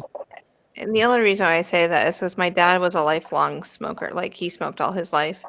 And then his doctor's like, we got to try something. And they tried a lot of things and tools underneath his belt. And he got hypnotized one day and never touched it again. Interesting. And so I don't know how long that stuff lasts, but he's like almost 10 years strong now without smoking. So I'm really proud of him. So that's awesome. I quit smoking twice. It took me a decade to quit smoking cigarettes. I started in my 20s and I didn't quit until I was in my 30s. But if you quit something 7 times and you succeed on the 8th, did you succeed? That's where I was at with quitting smoking too. I'm like, so you feel, like you try 7 times, you succeed the 8th, and then so I succeeded. So that's how I see it. I'm about results. Now, if it takes you 1,000,000 times to get to that result, that's okay too. Anyone who asks me, I tell them the truth. It took me a decade to quit smoking cigarettes. Like it. And it was when I moved from LA to Portland, I discovered clean air. And I had this thing in my head like, oh, I can breathe. So I quit smoking. But then I picked it right back up when I was surrounded by people who smoked. And I don't blame them because I'm the smuck that picked it up. Mm-hmm. You know, I will never give anyone a hard time about quitting smoking. It's the worst. Mm-hmm. Yeah. No. Oh, It was man. harder. Oh, It was go harder ahead. than quitting drinking. Quitting Mm. smoking was way harder than quitting drinking. Well, at least for me, it was. I have not had a, gosh, has it been like, how old? There's my kid. He's about to He's be. gonna be 17 this year. I have not had a drink in 16 years. I had to think about that one. Mm-hmm.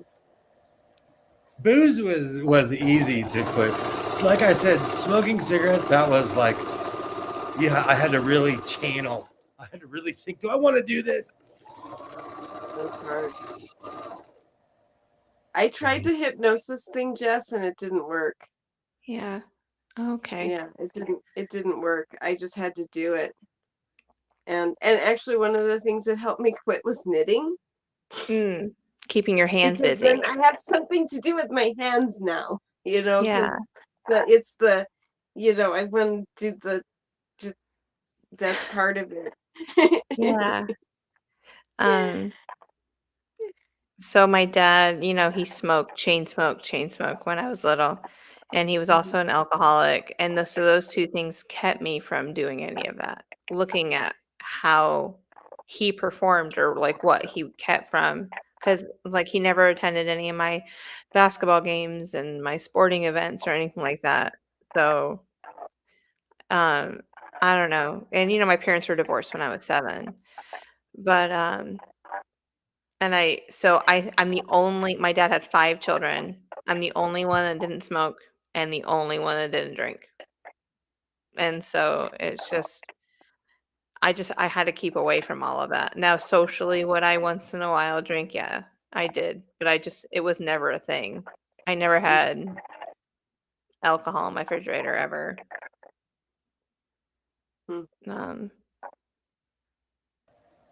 I don't know. I just saw so much negative around that world. Matter of fact, you're the first person that I met that it wasn't an issue when we went and hung out. Because people are shocked that I don't drink alcohol, and I forget about it, so I don't bring it up. Because it's not something I think about in my day. No. Water. Give me water. If we went to the UK, we would be fish out of water. It's the only place I've had, well, certain parts of Mexico too, where they have siestas and they like drink with lunch. Mm-hmm. That is so socially unacceptable in America. It's not even funny. Yeah. But in other countries, they drink with lunch. I spent a couple of months in New Orleans earlier this year, and I felt like the only person in the entire city that did not drink. Like it was just, I'm like, I'm the only one. I am an island. I am this island. It took me, I kid you not, it took me over 2 months to find my non-drinking buddies. Oh yeah. Yeah, like a couple of months to find. I'm like, you don't either? Give me a hug. I finally have a non-drinker, but it was everywhere. It was just most places in the country you can't walk with an open container. Yeah. Like you can't just have a beer and walk down the street. But there, it's like those, because it's a part of the tourism. It's part of what brings people there. The culture and everything. Yeah. The culture year round, you can have an open. I mean, you'll have a drink at a bar, and the bartender will be like, "Hey, you want me to refill that for you and give you a to-go cup?" And then people take their to-go cups. There's the little sippy cups with them of booze out in the streets, and like, okay. And that was a little bit of a culture shock, but it was still an amazing experience, an amazing city. And so like I just want to say, I'm not putting anything down, that like people who do enjoy, like, absolutely, please do. I'm just saying I don't because I'm better when I don't. Right. We go to Vegas, and I feel like Jess and I are the only two people that are not. That's why I always make that comment that we look like cops. We're cops. It's not that we look like cops. We're the only two people not drinking. We're walking around with waters in our hand, and everybody else has beers and yards, and we look like adults. Well, you also look like cops. You said because you don't have any tattoos. And we wear non-suggestive clothing. We're fully clothed. And fully clothed. Okay. Because people, they go there to wear sultry clothes, and Jess and I are like, we definitely look like we're not from there. Went to dinner after selling with friends yesterday. It was the end of happy hour, and I ordered a margarita. Happy 2 for 1. Oh, man. Wow. I go to this one restaurant with my mom, and the only reason that I go is I know she has a safe ride home. They give my mom this schooner that is the size of her head. It's just a giant bowl. Yeah. And she'll drink 2 of those. That's like a liver attack. Again, I don't judge anybody what they do. I marvel. I would never either, but I just think anyone. I was just like, oh, that poor kidneys, your poor liver, like having to flush all of that out. Anyone. It is not. It's not something I would volunteer to do. No, I understand. Oh, that's hilarious. I would totally buy those schooners though, but I put Pepsi in it. It's a lot of Pepsi. That is. I wonder, would it be like almost a 2-liter? I wonder. Well, how much is like those big mouth mason jars? They come in quart and half gallon and pints. 32 ounces. So are you thinking a half gallon? How many? Or a quart? A quart is probably too small. Every night I drink one of these of milk every night. Okay, that looks like a quart from here. All right, a yard is 48 fluid ounces. Okay. So, how many ounces is a 2-liter? A 2-liter is approximately 56. No, hold on. Nope, that's not right. All right, come on, Google. You're supposed to be my best friend.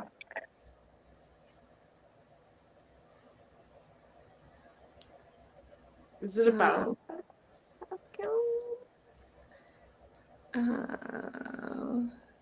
Liter. Oh, come on, Wilkie. 2-liter. All right, we're getting there. A 2-liter is 67 fluid ounces. So it's just 11 more ounces than a yard. So yeah, you're pretty much drinking a 2-liter Pepsi or 2 liters of your drink of choice in a yard. Okay, I will argue that's just as much of a shock to your liver as drinking tequila. I bet. Usually happy hour means a weak drink. That totally reminds me when we used to go to Mexico. I thought I had such a tolerance to alcohol. They were just pouring us these drinks because we were 16-year-olds. Yeah. Oh, that's so funny. I have to plug my phone in. I have a weird confession. The only reason I like happy hour is for the food. I don't know why. I love bar food. Mozzarella sticks, potato skins, nachos, nacho fries, I like a good cheese fry or a good chili cheese fry. That's good. Oh, we still didn't go to that Thai place. Nope. No, but we discovered other things though, so I'm not mad. That is true. We found a farmer boys. Found a farmer boy. We found that restaurant that we went to 3 times. Oh, that's Just right. right. Yeah. That place was gold.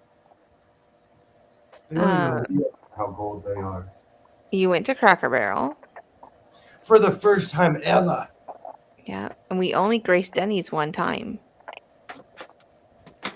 Which, like, I feel like I should write Denny's a letter of apology for the amount that we go there. Yeah.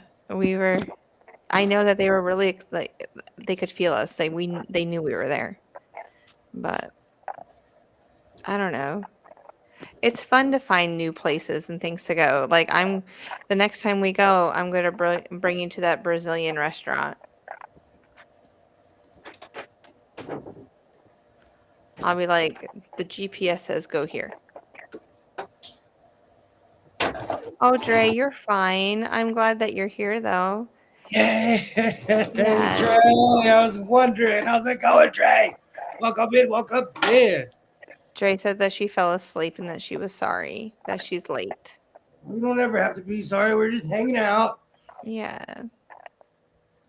I'm almost besides binding, I'm almost done with this because I'm rebelling against my coat that just didn't want to be one.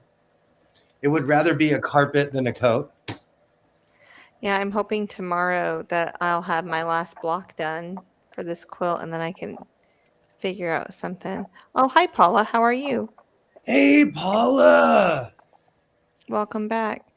Yay. They used to have 3-for-1 happy hour back in the 80s. Oh, I was a cocktail waitress at a big hotel on the Riverwalk and I talked to a bunch of intoxicated people. But I'm very happy since there was a buffet food for, yes. Hey, buffets are good. Buffets are good.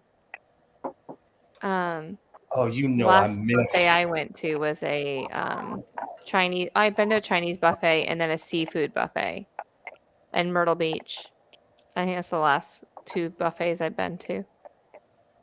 All right, I'm showing this backwards. I got to shove the whole cup through here. Actually, you know what? I'm just going to come back on the other side. I don't know why I started. I started on the right side and I should have started on the left.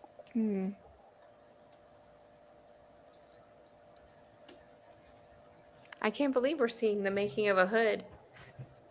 And I kind of still no measurements. Would never heard of them. Measuring. What is that? Darts. Right. Darts. Thread count. Never heard of any of that. I'm not kidding you. People were shocked when I had a super duper old co-host explain thread counts to me because I truly did not know really what a thread count. I hear the word, the name. Yeah. They're put together, but I didn't truly understand what it was. And now I do. Paula said it brought back memories, but she doesn't drink now. I am a non-drinker, but like I said, I miss the food. But if you think about it, what's one of the reasons we come together? It's for community. So when I would go to a bar, you know what I miss? When I lived in Hollywood, I would go to Starbucks and there would be like 20 people holding court. And we'd just hang out at our Starbucks and have a good time, you know? And Starbucks very much has like almost like a pub setting. It's very calming in there. Back when they used to play Herbie Hancock all the time. But with that being said, the only time I ever go into Starbucks now is when I hang out with Jess. Yep. It's one of our stops on the way to Vegas. I don't know who needs to hear this, but it's cheaper to make it at your house. Well, then make me some. If someone saw me without a tumbler, they would ask me if I was sick. Like, you have the flu? Mm-hmm. You're not drinking coffee. Oh, I told you the next time we hang out together, we're just gonna go buy a coffee machine. It'll be cheaper. With the amount of coffee I drink, it Yeah. would be more economic. I drink the equivalent to 2 pots a day, depending on how the day goes. Well, I just stepped away for a moment because I had run out. My cup was defective. And there was coffee in it when we started this live stream. And then for some reason, there must be a hole in it because all the coffee was gone. So it's defective, right? Yeah. Oh, definitely. Yeah, I have about a third of a cup left, but I'm not going to drink anymore. You get to make a couple of pots of coffee because the first pot is defective. It just I love that. Oh. There we go. It's true. People marvel at my coffee intake and the fact that I'm not jittery or angry at the end of the day. I'm there with you, and what people marvel at me is that I can go to sleep. I do drink water, Jess. Just so you know, I do also drink water.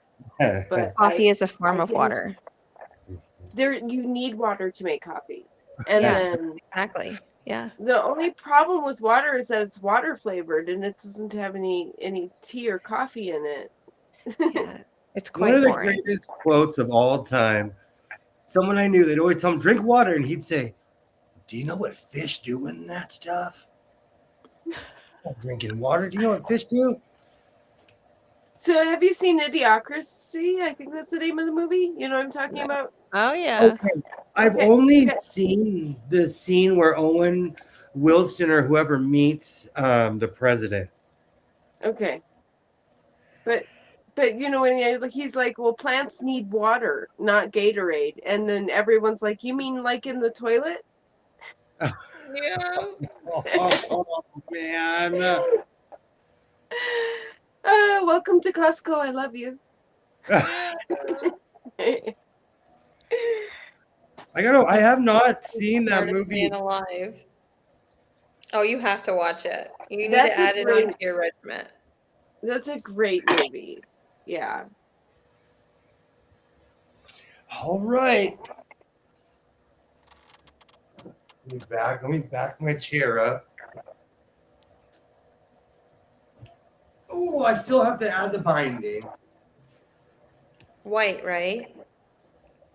Yeah, I think I have enough. Because it always takes extra when you make a giant hood.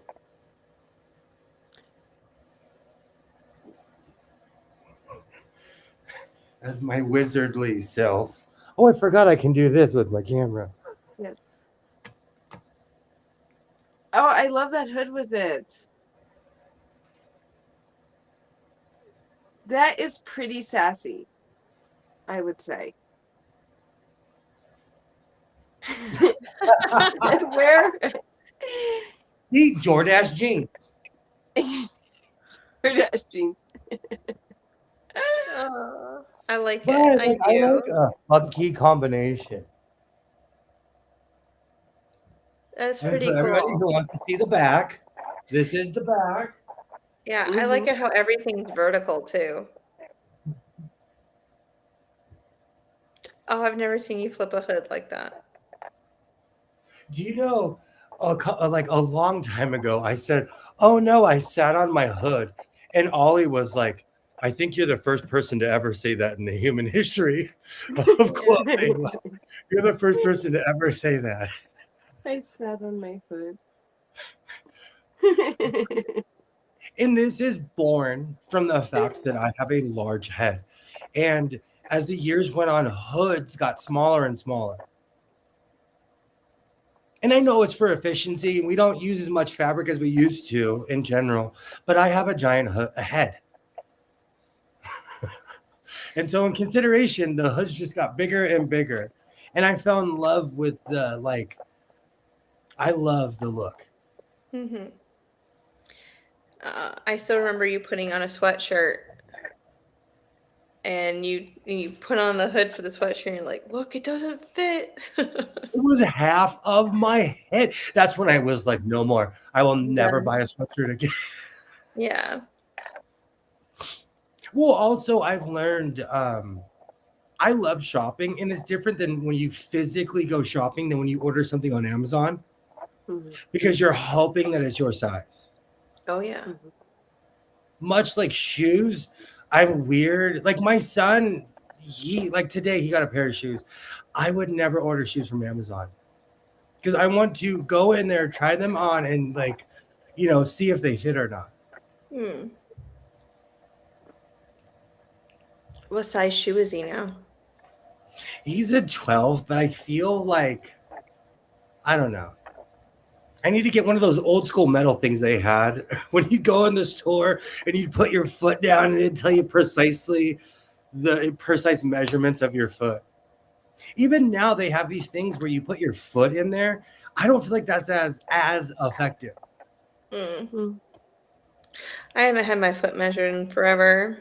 I just know I'm a big old size 12. Same. So I just can't find shoes that I like anyway. So you know, your foot grows until you're 25. At least that's the. Grows, oh, go ahead. It also grows as you age, because I've been like a size 7.5 until a couple of years ago, and then all of a sudden I'm an 8, and then I've been grumbling about like shoe manufacturers making shoe sizes smaller. And then one of my friends said to me, well, you know, Melissa, as you age, your feet get bigger. And I'm like, that's not what I wanted to hear. No, the shoes are smaller. Yeah. that's what we're going to say. That's the story. Yeah. That's kind of like I was called sir 4 or 5 times yesterday. And I'm like, I still wear my clothing is cool. I'm not sir level yet. Like, what are you talking about? But these people were like, oh, sir, blah, blah, blah. And I'm like, oh, I'm in the sir age. I forgot about that. And I'm finally like, in my state, they have to card you. Even if you buy a barbecue lighter or anything. So whenever they card me, I'm like, thank you. You're nearsighted. Thank you. I love it though when someone cards me, and I always ask them, "Am I older than you?" And they're like, "Yes, sir. Yes, you are." I don't very often, but occasionally I will buy contraband for someone, and in the form of tobacco, because we're just so far away from the stores. And so if someone's like, hey, will you please pick me up some, I'm like, you know what, I'm not gonna, like, yes, I will buy you your tobacco. And so I'll go up to the counter, and I mean, I clearly, my gray hair gives me away, and I have to give them my ID. And then the thing I say is, I'm barely 18. And then I have someone who's like, younger than one of my children, and they're like, the age is 21. Like, because they changed it to 21. I'm like, yeah, but it was 18 when I was 18. So, and I'm like, I'm barely 18. Look at me, barely. And they're like, but it's 21. Yeah, they don't get it. They don't get the joke. You don't get it. You just ASB farmer. That bothers me too. That is one of my main beefs with people in general. I have a very dry British sense of humor. I'll say something and people are like, "Oh, did that really happen?" I'm like, "It was a joke. It was a joke." How's it going, SP Farmer? Yeah. The Dodgers smashed the Phillies earlier today. SP Farmer, if you caught it, it was a great game. Did Freddie do well? Yeah, he actually did. Thanks, Freddie. And Freddie runs like all of us, like we were out there. Don't talk about my Freddie like that. He's 39 years old. He's getting up there as far as sport. Do you know how much it makes me cry when they're like, oh, he's done. He's 32 years old. I'm like, he has his whole life ahead of him. He's just done with your sport. Oh, that bothers me when, well, it's less in hockey and more in baseball. They'll call someone old, and I'm like, they're 10 years younger than me. You literally have your whole life ahead of you. I won't tell you who was before Freddie, though. We might not be friends anymore. That bad, huh? Yeah, he was a Yankee. Oh, Derek Jeter. He told me. Yeah. You told me many times. I never knew if I told you that or not. But he homers that we go so often. Yeah. Derek Jeter, you know what? I didn't have a problem with him personally. It was the Yankees back in the day. That's all it was. It wasn't like I disliked the guy. I've never met him. It's not like Lenny Kravitz. Yeah. That counters back to 0.